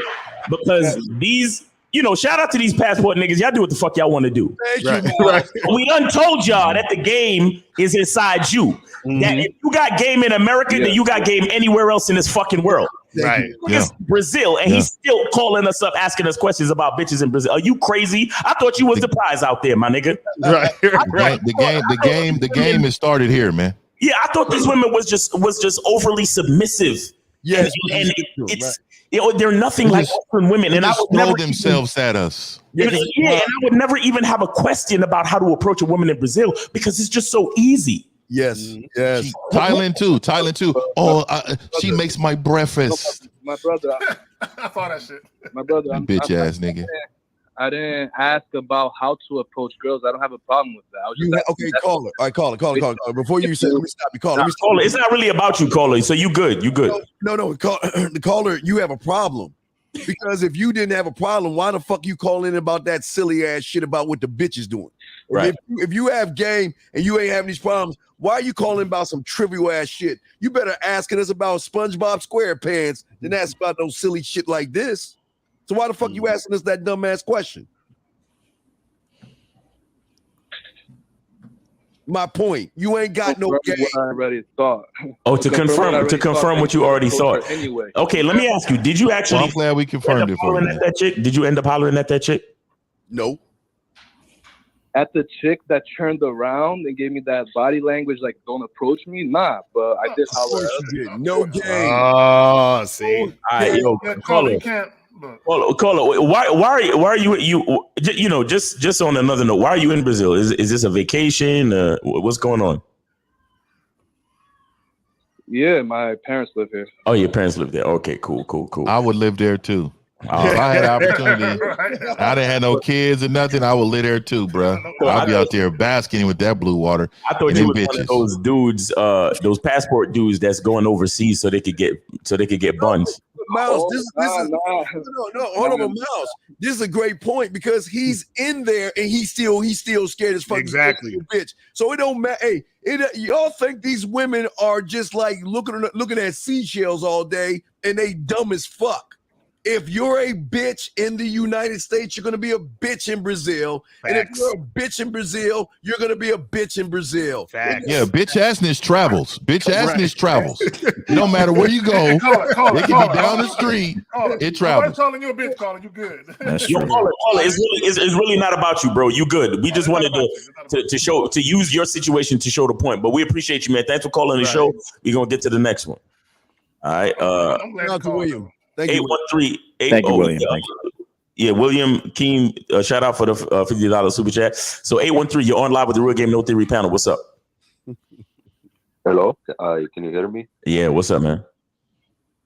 Hi, guys. I just want to know. I see that you guys have a good game and you know how to talk to women or whatever. And I just want to know. I see you also put together well. Know how to dress. Do you guys in general, like when you're outside, do you approach women? Yes. Yeah, I don't know if I know how to dress or not. This is just what I put on every day. I just put on what I want to put on. This dude sound like a super villain. He sound like he got my mom tied up. Call it. Out of curiosity, call it. Where you Got a cage in the basement. Hold on real quick. This guy got beef with James Bond and shit. Yeah, he's like destroy Superman. Where you calling from, Colin? I will lose the world one day. Bullshit. Call it bullshit. Beef with James Bond and shit. Yeah, nigga. Is the caller still there, Miles? Hello. Yeah. What's up, man? Yeah, caller. If you don't mind, out of curiosity, where you calling from, bro? New Jersey. New Jersey. Oh shit. So wait. So what's your question? You asking us, do we approach women? In real life, not online. Of course, yes. Yes. We've been talking about. Do you hear this? Do you hear this Mac game? Nigga, just look at us. Does it look like we got problems? Okay, caller. What do you? Nigga, this is the winner's circle, nigga. This is the winner's circle. What's your real question? God damn, go ahead. What are you trying to? But Tom Brady in this game out here, man. How often do you approach the women? Whenever we want. Whenever we want. Well, the better question is, what question do you have for yourself? What question do you have for yourself, bro? How much to approach the women? At least start off with at least 5 a day. Start off with at least 5 a day until you start getting what you want, and increase the number if you're not getting what you want. That's all. Let me tell you, man. If it's a local Costco, man, just stand out in front and wait. They coming in. They coming in with at Groves, a Whole Food store. Man, just wait. They coming in. You know what I mean? Go get them. Yeah. And real talk, that's true. Real talk too. I personally don't teach, to approach a lot of women like a number, because then you're like pedestalizing the situation. And so what I'm going to tell you is to live your life to the fullest. And so as you're living your life, whether you're at a motherfucking bakery and you see the woman at the bakery, you'll talk to her. Because you're living life, you're enjoying life, you're getting your fucking roast beef, you got sandwiches on the way, you're like, and you're just talking to people. So, nothing against the whole how many women have you approached, because I think that there's truth to that. But personally, I teach just to approach life in a way that you enjoy all of life. Even if you saw me, how would you approach me if you saw me standing in line somewhere? What would you say to me? It's not like only what you would say to a woman, but it's like, what would you say to anybody that's around you? Right. So the key is to demonstrate and present whoever you are to whatever you're in front of. So that's the key. And if you make it about women, you're probably going to lose at some point. Right. Well, let me add this, caller, for anyone else listening. In any given day, I might go to the dry cleaners, I might go to the grocery store, and I might make other rounds. Whenever I'm dealing with women who work there, I'm always very pleasant. I talk to them. I even flirt with them. I don't flirt with them necessarily to fuck them. I playfully flirt with them. You know what I'm saying? So get in the habit of just being pleasant with women just because. A lot of you guys, the only time you try to act pleasant with women is when you want to fuck them. They learn how to be pleasant with women just on GP. Yeah, man. The waiters is cool, man. Like, too. Yeah, man. Yeah, like be pleasant with people. Yeah, like making it about a bitch is you have a problem right there. I'm telling you, it's gonna haunt you. Because you're gonna be one of those dudes that are nice to women, but then when there's a dude next to you, I experienced this the other day. I went to a jewelry store. Some chick recognized me. I went to high school with. Her man looked like a serial killer, man. Like he didn't even like she was talking to me and he looked at me like, I don't talk to men, only my woman. like caveman looking motherfucker, bro. And like that's not a good look. So don't even make it about them. It's like talk to people, be pleasant to people, be valuable to people. And if you do that, you're gonna notice the women are gonna come to you. They're gonna see you. They're like, this dude got some dope energy out. Who is this motherfucker? And because you didn't make it about her, that interaction should be a good one. Yeah, caller, question. Real quick, caller, what does your question have to do with you though? Because all you're asking is what we do. Right. Yeah, I was about to ask. Like, what's your issue, caller? What do you got going on? Well, I want to follow what you guys are doing because I see you guys have a lot of success, and I would like for that myself. Okay, wait. How do you follow though? Come on now, bring it home now. How do you think you're supposed to follow? What are you supposed to do? Come on. It's sometimes it's right in front of your face. You might not see it, but what do you think you should do to get that information? I see that you guys have various websites to subscribe to and to pay money to learn a little more in depth. I think maybe I can come up with the money and do that. There you go. Good job. There you go. All right, so check us out at Real Game. I heard a key word that says coming up with the money. Right. And the reason why I'm saying that, man, is because, dog, like a lot of you men, dog, if y'all not financially stable, man, y'all need to stop worrying about these bitches. Man, get your life together. That's true. Man, I always try to tell men this life that we have is not about women, man. Get financially stable so you can do things you enjoy to do. Right. It has zero to do with the woman, man. I work hard to make sure that I have any amount of money that I go to travel, to do what I want, to buy things. Like I'm a compulsive shopper when it comes to certain things that I want. 50. I thought he had a missile I thought he was on an island that he had a missile that he got a tip from a diamond from Africa. I thought this motherfucker had skated up. I thought he'd taken over the world. Get your money right, man. Y'all cats cannot be worried about these women, man. Your money funny, man. You sleeping on the twin size bed in the spare room. You know what I mean? Y'all got to get y'all lives together, man. I call it is it big facts. Hey guys, you good? One last thing. Yeah. Alhamdulillah. Thank you very much. Blessings to Allah for you. Hey, one thing, brother, real quick. Say real quick. I'm taking over the world. Say that. Real Blessings to Allah. That's stupid. I'm taking over the world. Oh, and by the way, caller, you use that accent to your advantage, man. Someone don't like that shit. Get into some voice work. Try to do a voiceover. Be a voiceover. You're missing your money, bro. Call it that. I'm sorry if I got it wrong, but the thing you said in another language to us, you could approach a chick with that shit. You know what I'm saying? Like I forgot what you said, but you say what language is that? What language is that, by the way? Farsi, Urdu, which is it? Alhamdulillah, it's Arabic. What language is that? Yeah, it's Arabic. It's Arabic. Okay, so let me say this. Them K say hey. You hear me, caller? A little bit. Oh, I said K say hey. Hey. What's that? All right, man. I just said what's up to him, man, in his language, man. It's all good, man. Hey, your boy 50's international out here sometime, man. You got to know how to say something to him. Hey, man, I've worked with a lot of A-Rab guys, man. There's some hustlers, bro. Like, get out there and start hustling, bro. Yeah. I used to hear that shit all day. Yo, alhamdulillah. I'm like, that's what's up, man. God bless you too, that motherfuckers is out there. Let me give you some game real quick. No, with no D on. A lot of your people is princes flying bitches out. No deodorant. Yes, you should not have trouble. Motherfuckers do not wear a degree, nigga, at all. Exactly. Like these niggas got. They wear disagree. I got on that disagree right now. Disagree.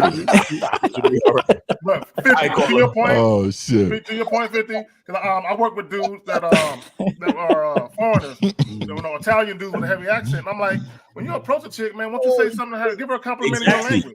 Yeah, use your language. Then when she asks you what it means, tell her what it means. Exactly. Yeah. 647, you're on live with the Real Game No Theory panel. What's up? What's up? What's going on, fellas? Chilling. What's up? What up? Hello? Yo, yeah, what's up? Go ahead. What up? Yeah, so I got a question. So last night, I went out on a date with a girl from Bumble. And we ended up around. Right. I was about to say, what? And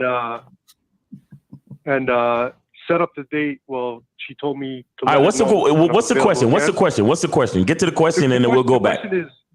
All right. This morning, I look on the Bumble, and she removed me from. Wait.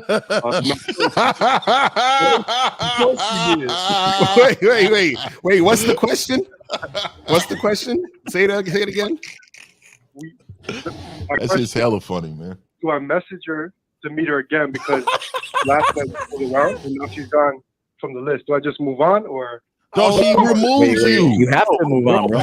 Hold on, bro. You have her. She's already messaging you directly to your phone, right? That's how you set up the date, right? Shout out to Uncle Guns real quick. I see you, bro. Yeah. Wait, caller, say that again. Yeah. So she's texting me through my phone. Phone. So what are you worried about? What are you worried about the dating app for? Okay, no, I hear you. I just matter of fact, that's a good question. Why are you doubling back and looking at the dating app? If you already went out, why are you even? Are you reminiscing of something's going on with you, bro? He went to see if she got off there, like she fell in love overnight or some shit. Oh, look at you. Yeah, okay. So wait, what happened on the date though? Yeah, well, I was about to say that too, Il. What happened on the date? So whatever so where I am right now, we're in lockdown. So I picked her up, went for a drive, went by the water, and then there was like a car beside us that was like whatever. There was two dudes. There was a girl and a guy in the back, and she was like, "Oh, they're lucky or whatever." So I'm like, "Yeah, is that something you want to do?" And she's like, "Yeah." So this whatever went to the back. Is that something you want to do? And then just talked and yeah, is that something you want to do? Like, cause wait. So you saw two people, like a couple messing around in the car, and she was like, "Oh, they're lucky." Yeah. You should have grabbed the back of her head immediately. We would have discovered each other really quick. So caller, so what did y'all do? What did you and this girl do? You should have said that was my plan. That's why I brought you out here. Right. What did y'all do? Oh god. Just fool around. That's it. Nothing. Fool around doing what? What does that mean? Y'all was kissing, you was fingering her, she was jerking. What specifically? Yeah, fooling around doesn't mean smash. I don't know what that is. Kissing, yeah, but I didn't smash everything, but not smashing. Why? What happened?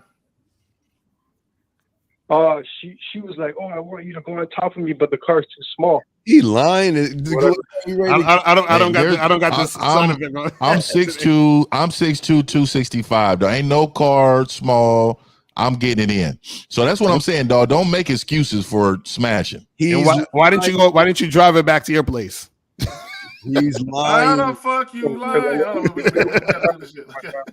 He lives with his family. Did you have a condom with you, sir? Did you have a condom with you? Oh, he's living in that spare room in that twin bed. Right. That affects the game. Right.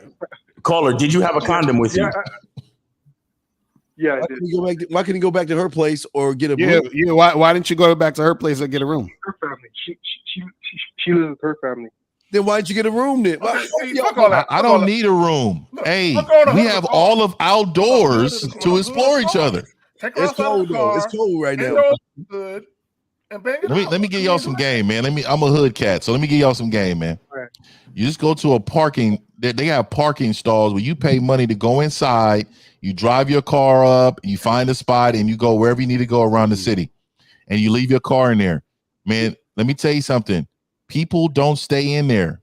So what I'm telling you is take one of them little women in there because you on a low end budget, obviously, right? You live with your parents. So you take her in there, man, and you let her get wild in there. You tell her, hey, I'm gonna drive all the way to the rooftop. I'm gonna show you the stars, and you put that round thing in the air in this vehicle. How easy is that? You're laughing, but what I'm telling you is you don't need all this room and all this old shit y'all talking about, dog. What are you talking about? You got nature. Yeah, but motherfucker, it's not the summertime, bro. Motherfucker, I don't give a damn. Let me tell you something. Hey, let me tell you something. We can turn the heat on in this car. We can make things happen. So wait, caller, how old are you? 32. You 32 and you still live with your family? What's going on, bro? My nigga. Oh, Jesus. I know. I thought he was gonna say I'm 23 or some shit. You know what I'm saying? I'm thinking he about to say 20. You 32? 32? Yeah. You need how old is the woman? Wait. How old is the woman that you was with? 27. So you 32, she 27. Y'all both ain't got a place of your own? Oh, y'all some fucked up ass. Damn, man. Damn, you're on the fence of being a loser. Yo, if you're 32, you gotta have enough money for a motel, my dude. At least that, if anything. Yeah, of course. So come on. So why don't you go rent a motel then?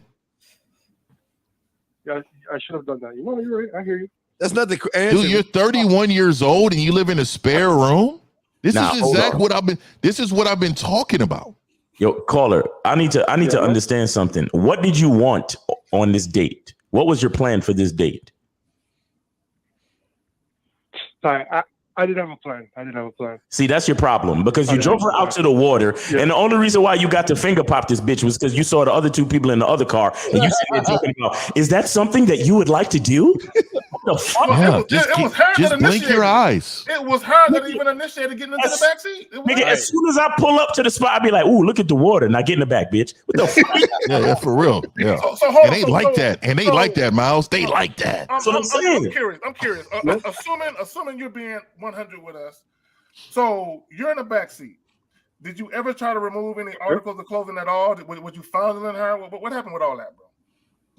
My bad, Zag gets to the details, man. I pulled my pants down. That was it. You said you You did pull what? your pants down. And that was wait, she gave you head? That's why she took you off Bumble. Right there. Hold on. Call it. So you took your pants off and did what? What you do? Point. No, she was just jerking me, whatever. And she didn't give you head? Like she was jerking me off. No, She didn't give you no head. Did you grab the back of her head and let her know, like, hey, this is happening? Bro, hold on. See, this is unbelievable to me because you got the thing out. Wow, man, I don't understand. Now I see Y'all why gotta she- chill on the foreplay. Y'all gotta chill on the foreplay in the ride, man. Just start fucking that bitch, bro. Yeah. You sitting there lighting candles in the car and shit. Like, chill, bro. I used to fuck bitches outside of bars and just get the fuck out of the car and go have a beer, man. Like, what the fuck you talking about? I don't believe this. See now I see why she unmatched him.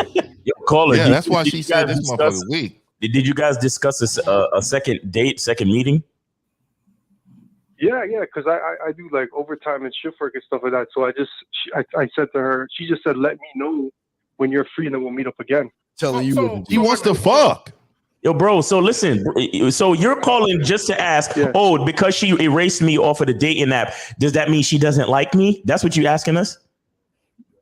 No, not about like. It's just I'm asking if I should just move on.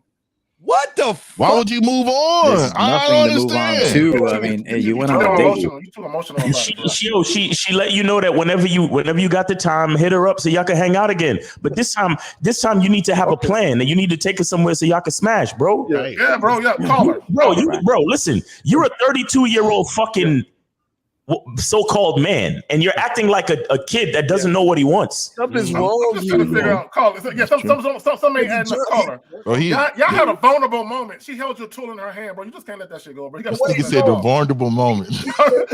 He said she. Hey, I tell you, man, if Stanley's coming out, bitch, we doing something. Hold on. April in the chat says she doesn't want you to track her. That's all. That's a good point because on those apps you could track where the person is. Right. You know what I'm saying? Mileage. Really? Yeah. So she probably it's not like 100% accurate, but if she goes out of town, you can see that she's 100 and something miles away. Right. A motherfucker can see that? Yeah, that's facts. Yeah. That's facts. Oh, This is what this guy should have did. This is what this guy should have did. Let me give him some game before we hang up on his ass. All right. This is what you do.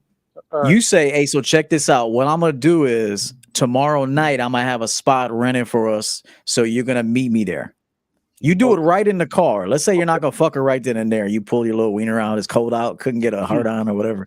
So just tell her, like, listen. Well, here's what we're gonna do. I'm gonna get a spot for us tomorrow night. You're gonna meet me there at such and such time, and we're gonna do this thing. You tell her right there. You don't tell her tomorrow. You don't tell her the next day. You tell her right there, and based on her response, that'll tell you what you should do. Right, but that's good. All that's good. All that's good information. But here's the thing: this motherfucker's lying, man. He ain't doing none of this shit because if y'all listen what he said the bitch jerked him off, right?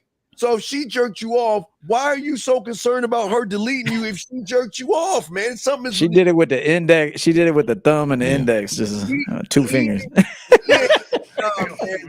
This motherfucker lying about the jerk off. Your stalkerish ass what happened was you were in the car, you saw the couple, you like, wow, I wish I could be like them. And she was like, take me home. And you were like, okay, let me check and see if she still like me. You didn't get jerked off, man. You're stalking the bitch. So leave her the fuck alone. She disconnected you. Leave her alone. Is there any truth? Hey, she probably maybe she didn't like the size of your dick either. It's possible. I mean, hey, look, maybe she looked and saw a little dick sitting there and was like, I ain't fucking with that. That's why he said he had no room. Because if you packing, there's always room. We can get a hold of you.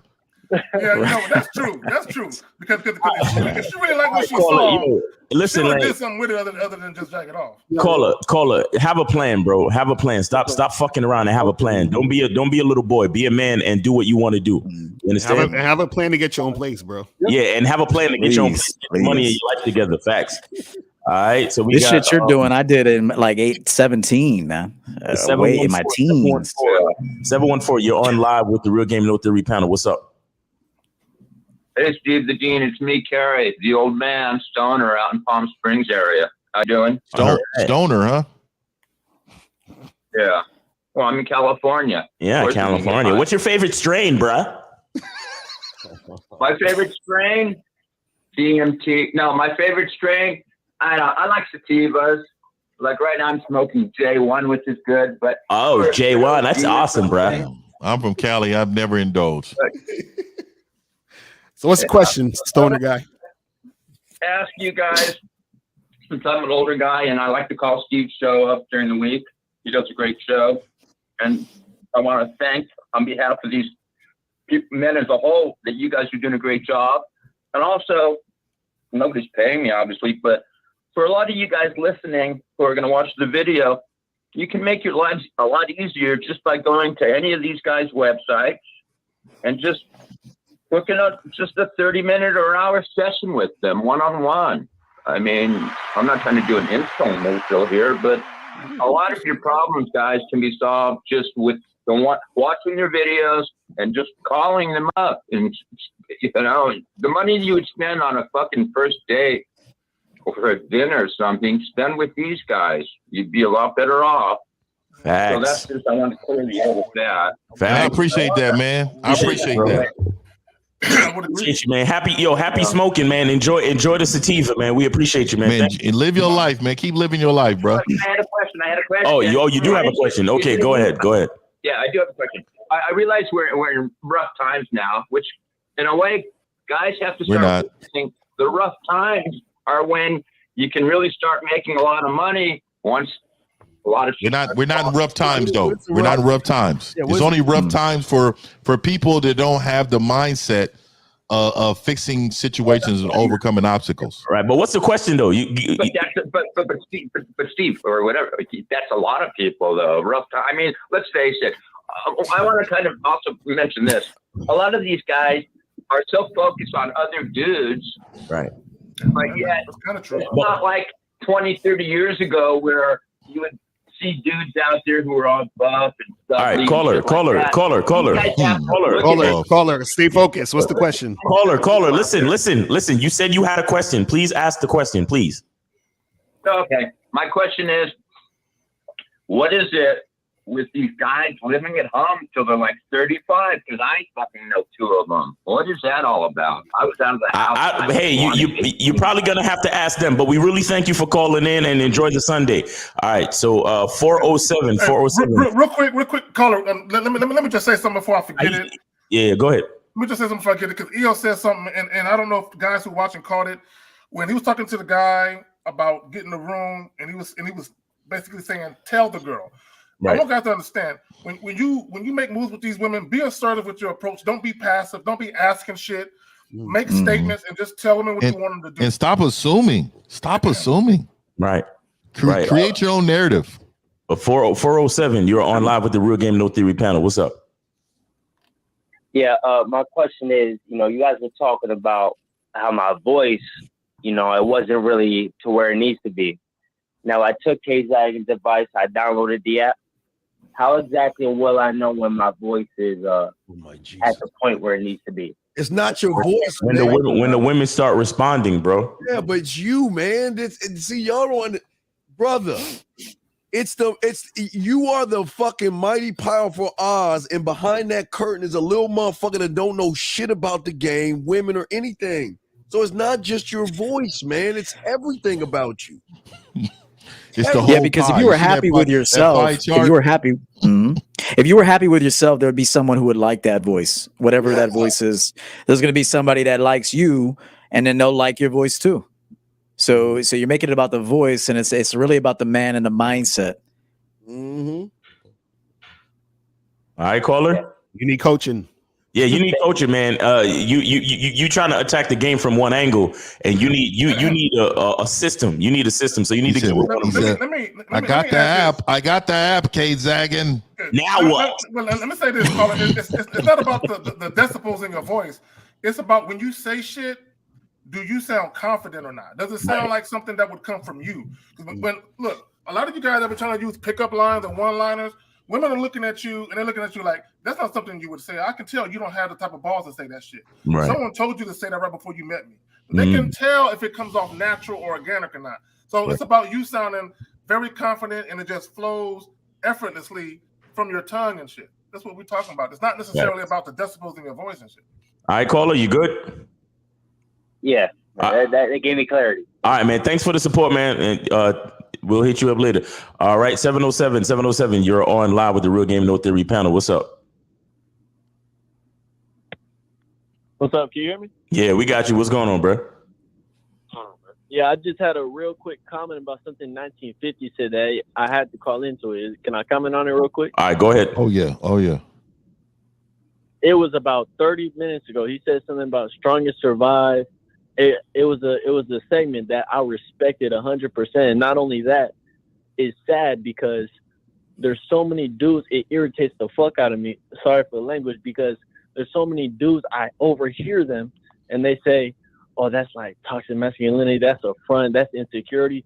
Dude, the thing is, they can't fathom loving themselves and having that much confidence in themselves and having the idea of masculine mannerisms, and they can't fathom that.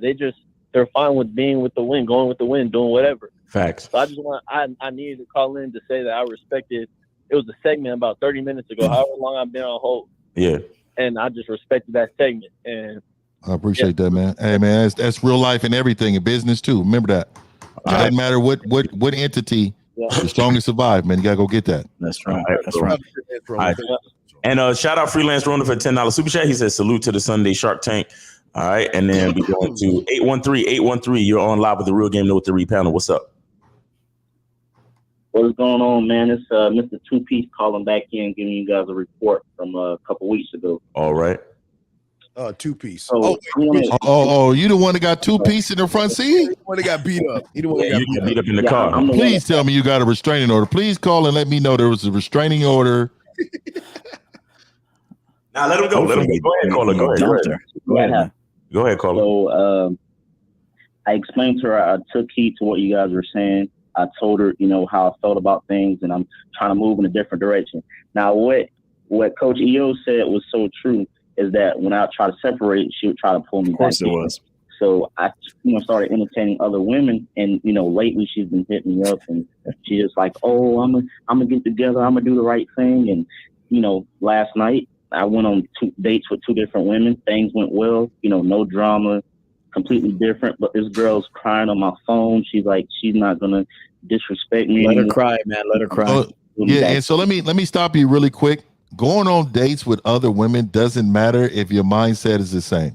And what I'm trying to tell you is you're gonna, what did they say? The definition of crazy is insanity. Repeating the same insanity.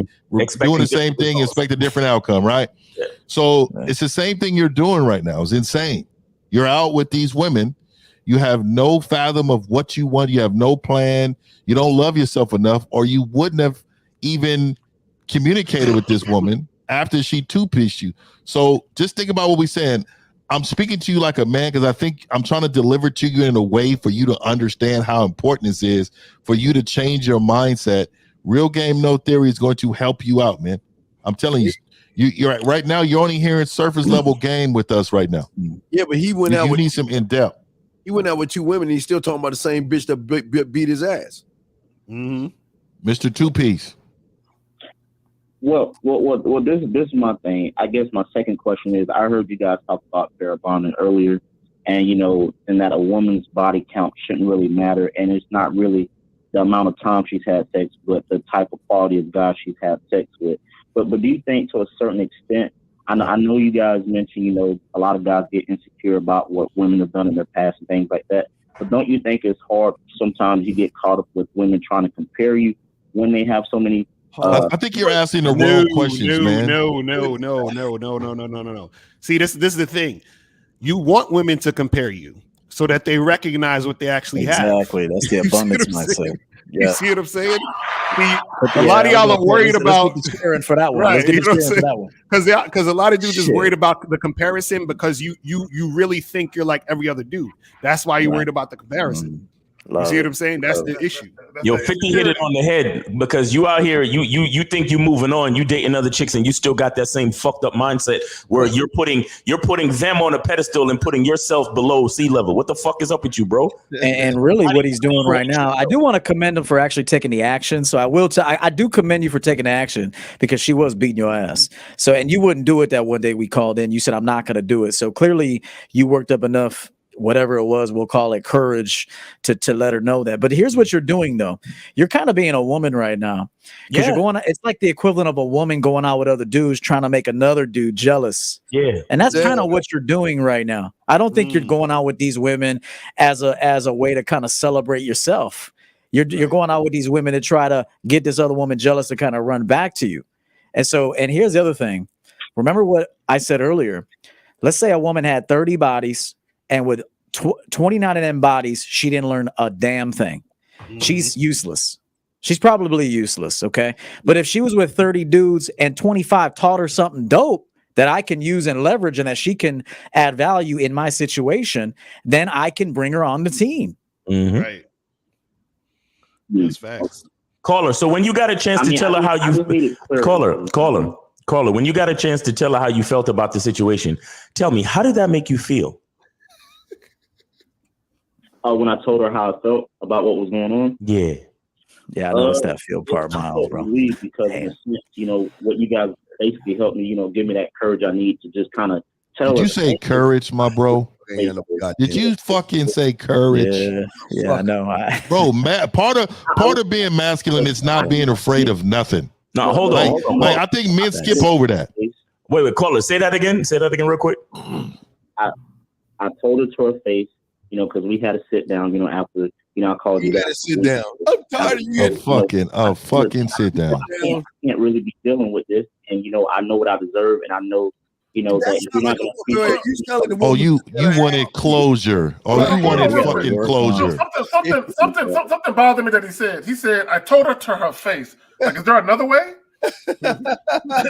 Some bothers me is these motherfucking men are out here looking for closure with women. Like that's hella emotional. I'm gonna make fun of your ass right now, but were you like, hey, people start to notice the lumps on my back? People are starting. Hey, were you like, yo, hey, babe, for real, I gotta break up with you because people are starting to ask questions like, why do I have black eyes and fucking. Hitting with that tree. I mean, with whatever they call it.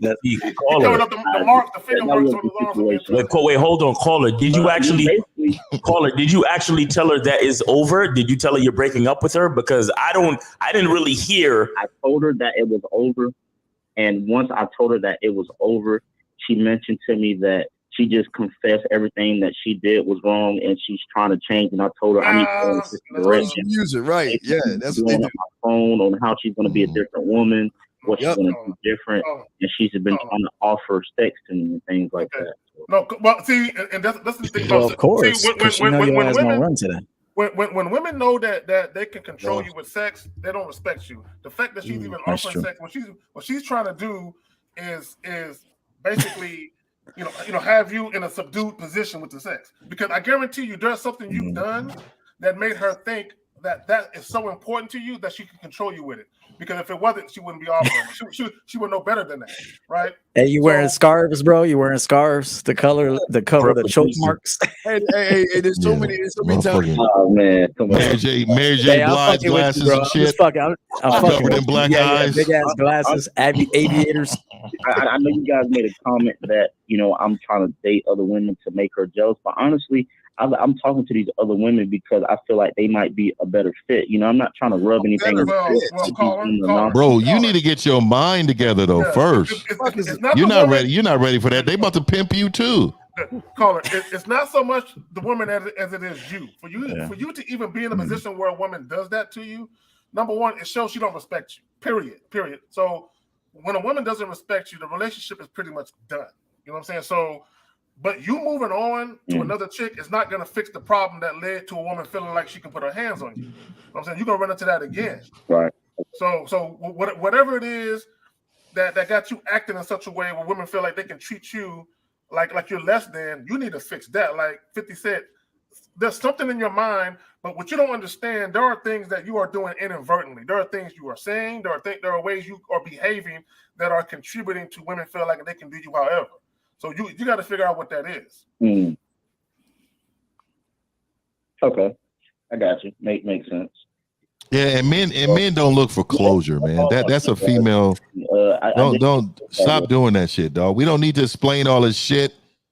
Hey, man, you could have easily just called her on the phone and say, "Hey, don't call my number no more. You know why? It's over." Caller, you don't owe her nothing. Caller, who is your coach? Caller, who is your coach? Who is your coach out of this panel? Who's coaching you? I don't have a coach. My whole point. So all that shit you saying, you I keep trying to tell you, and I'm sorry to sound like I'm marketing, but this is why y'all fucking lose. You're gonna continue to be two-pieced. You gonna get three. Hey, this next time she gonna add a biscuit and some fucking some red peas and rice with that shit. Because you motherfuckers are not getting coaching. You can't. Hey, how much it yourself? Hey, how much you said you went on 2 dates? How much what did that total come to at the end of the night? Wasn't that much. The one date was a like 10 out. One was a coffee date and one was a free date. We went for a walk in the park and we talked. I don't believe that. Girl, and just went from there. So, and what did y'all talk about when y'all had to walk in the park? What did you talk about when you were walking in the park? Oh, the other girl, we were just talking about, she's talking about her goals, her ambition. Right. I don't give a fuck about that. That's what you fucking. Who gives a fuck about any of that? This is why you God. Why are you? God, these motherfucking men this is why these men get put in that friend zone box so quick. The motherfucker be like, he is just so warm to talk to. Right. You're just so warm. Use they bitch. He's such a great. You don't fuck about your goals. He's such a great the girl I took to the park. Just one question. So last night we went, we walked in the park. Now I could have been direct and asked her, "Can I come over to the house?" But I felt like that was being too forward. Wait. Hold on. You said you could have been direct and asked her. Being direct is not about asking. Being direct is let's go. Who's at your crib? Let's go to your crib real quick. Right. It's telling. There you go. Okay, but go ahead, caller. That's too much for him, Locario. That's too much for him. Motherfucker asked him for head and shit. I didn't want her to get the wrong idea. Why? Why? Why do you give a fuck? Hold on. What's the wrong idea? What's the wrong idea? What's the wrong idea? And that would be her getting the right idea, not the wrong idea. That'd be getting her the right idea. Right. What's the wrong idea, caller? I mentioned to her that I wanted that the day before that, I would like to meet up at your house. Let's just hang out, let's watch a movie. What the fuck? What are y'all doing? Female, do things like that. Hey, I want everybody to listen to this is what they call a submissive man. This is what they call a submissive man. This is when women lead the men and men are submissive to any and everything they want. This is it right here, dude. Now that hey, everyone listening, I hate to say this, but he's you. What you are hearing right now, on right now, he is 98% of you guys watching right now. This is you. So just learn who you are. But caller, please keep telling us. Wait. What do you want from this situation? Well, what I want from the situation, I feel like she has a lot of good qualities. Of course. No, stop. I don't care about her qualities. What do you want? He feels. Of course, sex. Okay, so if you want sex, then how is it the wrong idea to let her know you want to go over and fuck? Well, the only reason why I said that is because when I mentioned the idea to her the day before we went to the park, she just gave me this speech about You went 2 days in a row to the fucking park? Wait, hold on. I want to get a speech. She gave you a speech of what? She said, "I'm not that type of woman. I don't let guys come over my house when I'm just meeting them for the first time. And it's going to take time for you to come over my house." Okay, you're done. This is why you need coaching, bro. Hold on. Caller. I want you to think about this, and I want people watching to think about this. When you have a woman who is trying to sell you on how great she is, while simultaneously telling you that you have to wait to have sex with her because she's not that type of girl, what she's really saying is the best quality she has is her pussy. Period. Just think about that. She's telling you we can do everything else, but that's in the goodie bag title with a bow on it. You can get that later. She's saying that is the best she has to offer you. That's a red flag. Not only that, but I can see why you're getting slapped around. Okay, you're following a woman's lead. You are literally allowing her to dictate to you. I just did a video talking about value your time. You are doing everything on a woman's timeline. Okay, you're not doing anything you want to do. Okay, you're doing what you think the woman is allowing you to do. Okay, that's not gonna work, man. Let's take it back to business real quick. Let's take it back to business real fast, caller. So let's say you're interviewing for a full-time position, and then you call a woman in and you start asking her questions, and she tells you, "Oh, well, by the way, I can't work Tuesday and Wednesday mornings because I do fucking CrossFit during that time." Okay, now it's not that we don't want her to do CrossFit, but we need someone to fill that slot. So does she qualify to work for you? Makes sense. Okay, I get what you're saying. No, answer the question, It's though. not that you want to bash what she said, because it may very well be true. It may be true, okay, that she just doesn't give out the pussy right away. Maybe she doesn't. But at the end of the day, though, if you are hiring or recruiting a woman for a specific reason and she tells you that shit, what is your next move supposed to be? Is she fucking?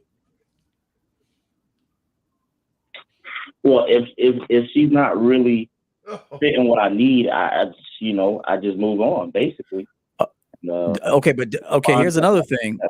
Here's another thing. You got here's two another pieces thing. and you didn't move on. Yeah, yes, right. But here's another thing. Let's say an employer is hiring. Is there a job description? Does it just say now hiring? Now, maybe in the old the newspaper back in the day, now hiring the classifieds, but usually they have a description looking for drivers, looking for delivery men, looking for people to work Monday through Friday, 9 a.m. to 5 p.m. and do this specific task. So you can't get a woman to do what you want her to do if you're not telling her what you want her to do. But instead, you being told you being told what to do, and you following what she's saying. You're gonna lose. Yeah. 10 out of 10 times doing that shit. Caller, man, get a coach, because I don't like for my homies to be getting fucked up by these bitches out here. All right, we appreciate you, man. Thanks for calling the show and giving us an update. But you really got to get a coach, man. Really, I'm so sincere right now. I ain't even playing with you, bro. All right, take it easy, man. All right, I got you. All right. So who else we got going on? We got 2 more calls here. And then we'll end it. And then we'll wrap it. Yeah. 347. You're on live with the Real Game No Theory panel. What's up? Hey, what's up? Can you hear me? Yeah, we got you. What's going on, bro? All right, so just a quick question. I was messaging this chick, and it's funny because she told me last night like how she slept and shit. She said she slept good, and she said, "Oh, the date I was supposed to go through fell through." Okay, what's the question? What's the question, bro? Get to the question. How I should reply? Like, just drop her off, right? Like, just cut it loose. Wait, you the one asked how she slept? Wait, aren't you the one asked how she slept? Yeah, I did, but wait. Why did you ask that weak, dumbass? Okay, caller. Why did you ask that weak, dumbass question? You're right. No, I don't want to be right. I'm asking you why. That's why, bro. Yo, we need to when we communicate with these females, we're setting up time for the next face-to-face meeting.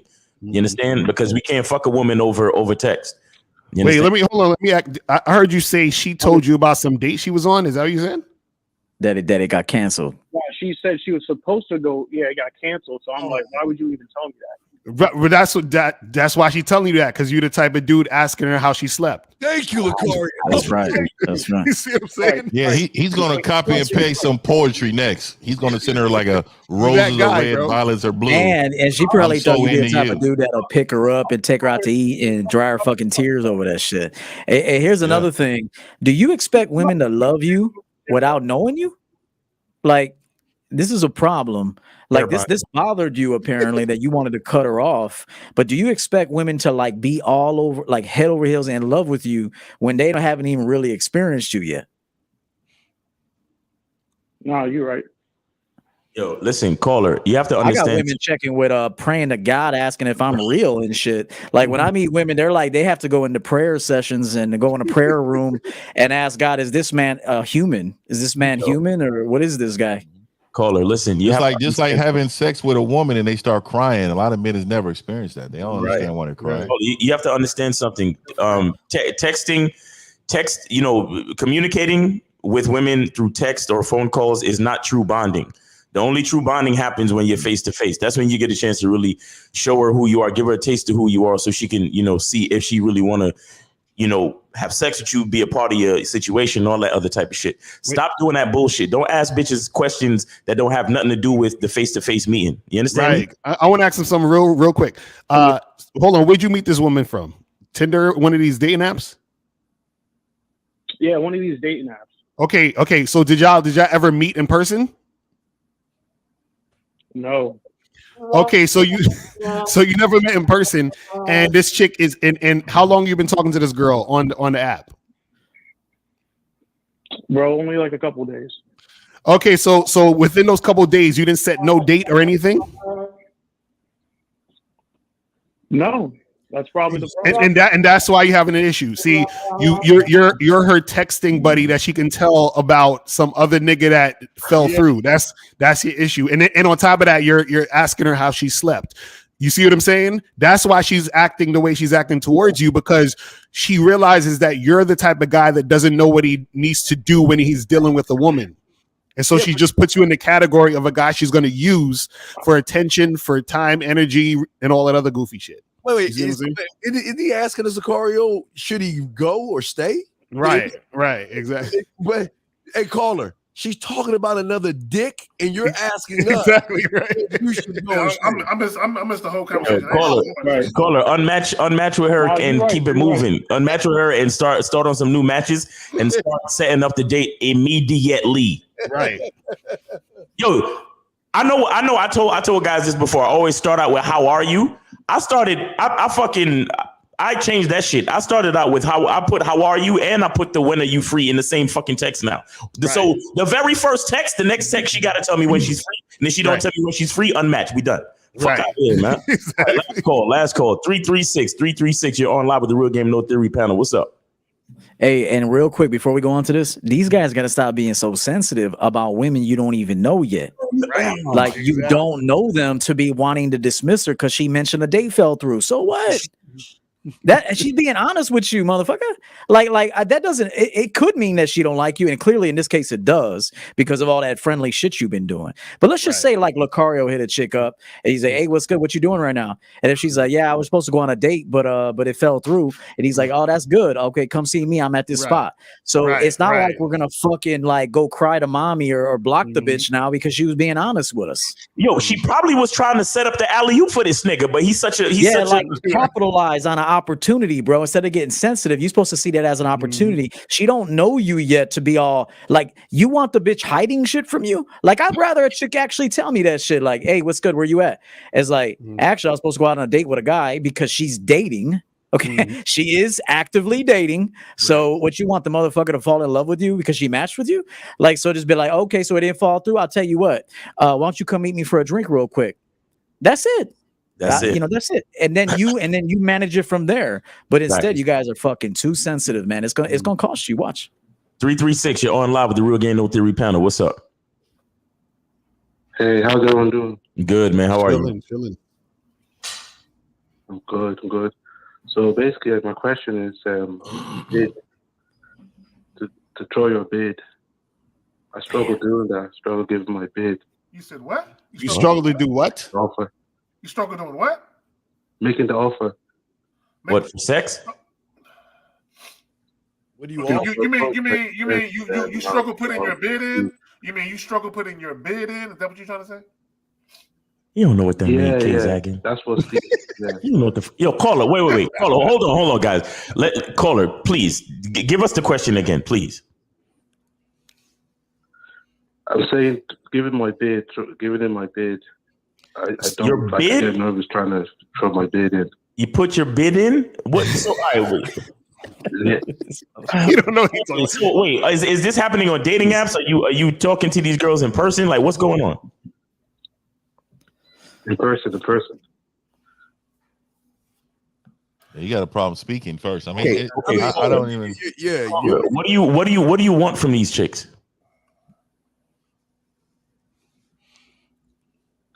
Dates, just go out like to beat up. Oh, you already lost, dude. Okay, you said you want to go out to beat off? He said meet up, but he did sound like he said that. Yeah, no, I was like, bro, you're struggling with communication, bro. Your whole. Yeah, that's number one. Well, his I don't think his first language is English. You know, that's why he got it all twisted up. So caller. So let's rephrase this. So these women that you are desiring to meet, do you want to fornicate with these women? Do you want to have sex with these women? What do you want? What do you want to do with these He said young fornicate. ladies?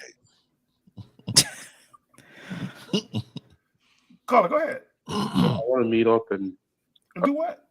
I want to meet up and see if we're compatible. Okay.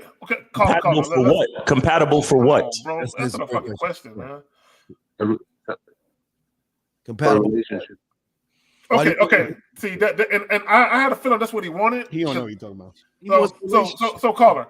So I'm assuming that casual sex really isn't your thing. You actually want some type of meaningful connection with a woman. Is that what you're looking for? That's correct.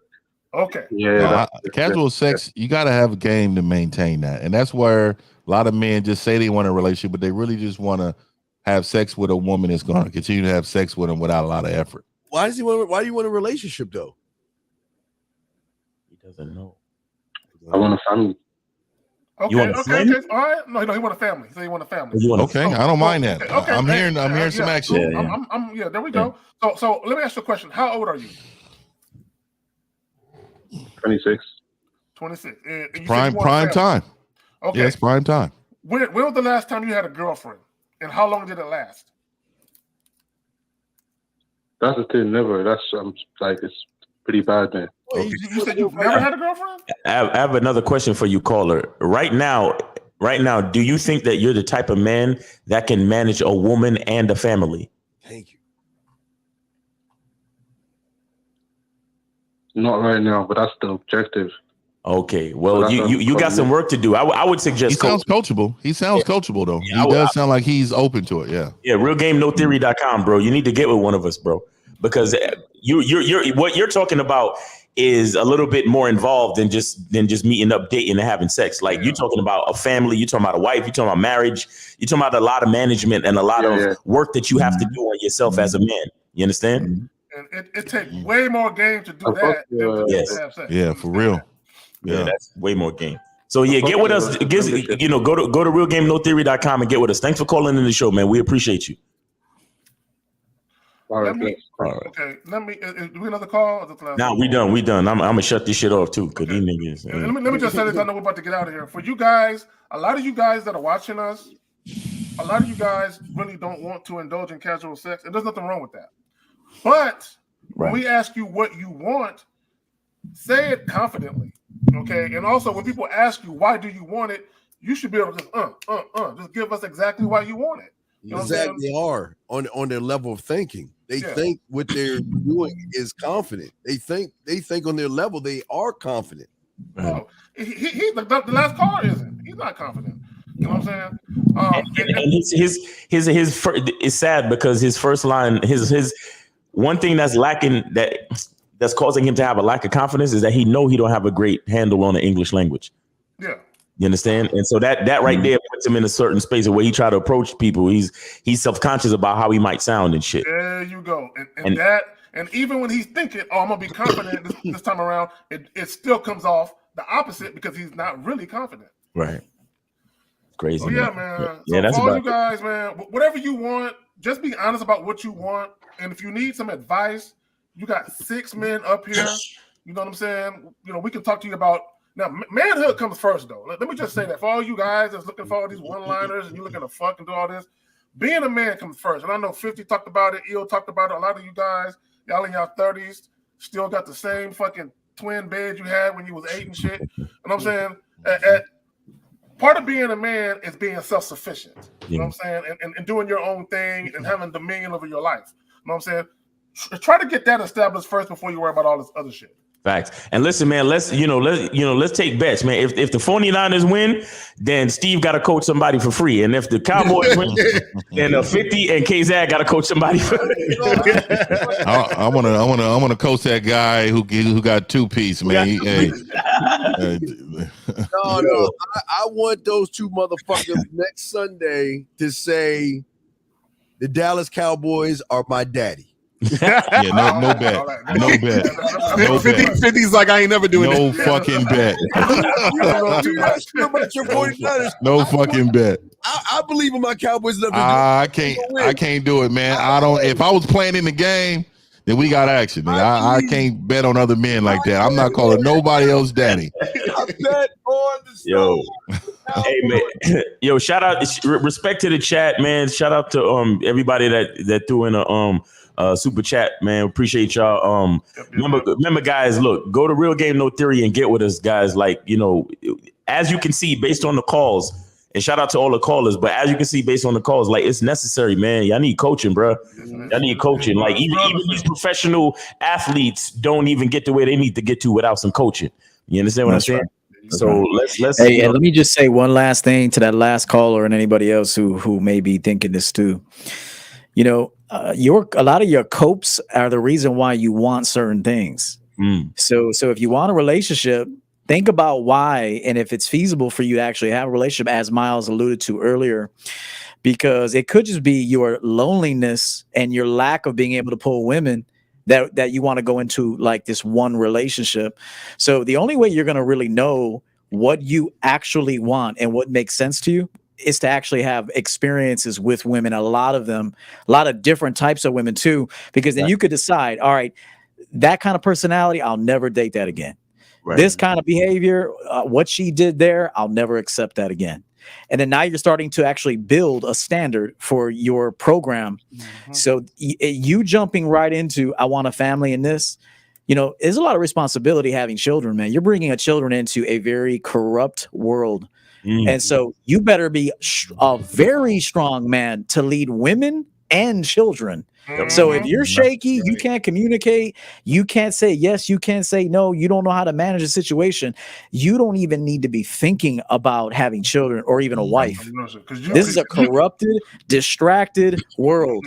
And so you cannot be distracted. You have to be focused. So just know that your cope, shout out to Drake, your copes, I will be pointing this shit out on a regular motherfucking basis moving forward too. Your copes are the reasons why you think you want what you think you want. I'll leave it at that. Shout out to JL for the super chat. He said, and Drake says, "Go Cowboys." I want to say really quick before I get up out of here, man. I got a client, man. His grandfather just died, and I know he meant a lot to him, man. So, man, you know, my prayers is with you and your family, man. He's a good dude, man. And on the way out, let me just say this: all y'all guys, y'all really want in-house pussy. Y'all think y'all want a relationship? Y'all want in-house pussy. Y'all really want. All right. All right, guys. So realgamenotheory.com. Get with us, man. You know what I'm saying? That's about it, man. Let's get out of here. Yeah. All right, we out. Niners. Let's roll.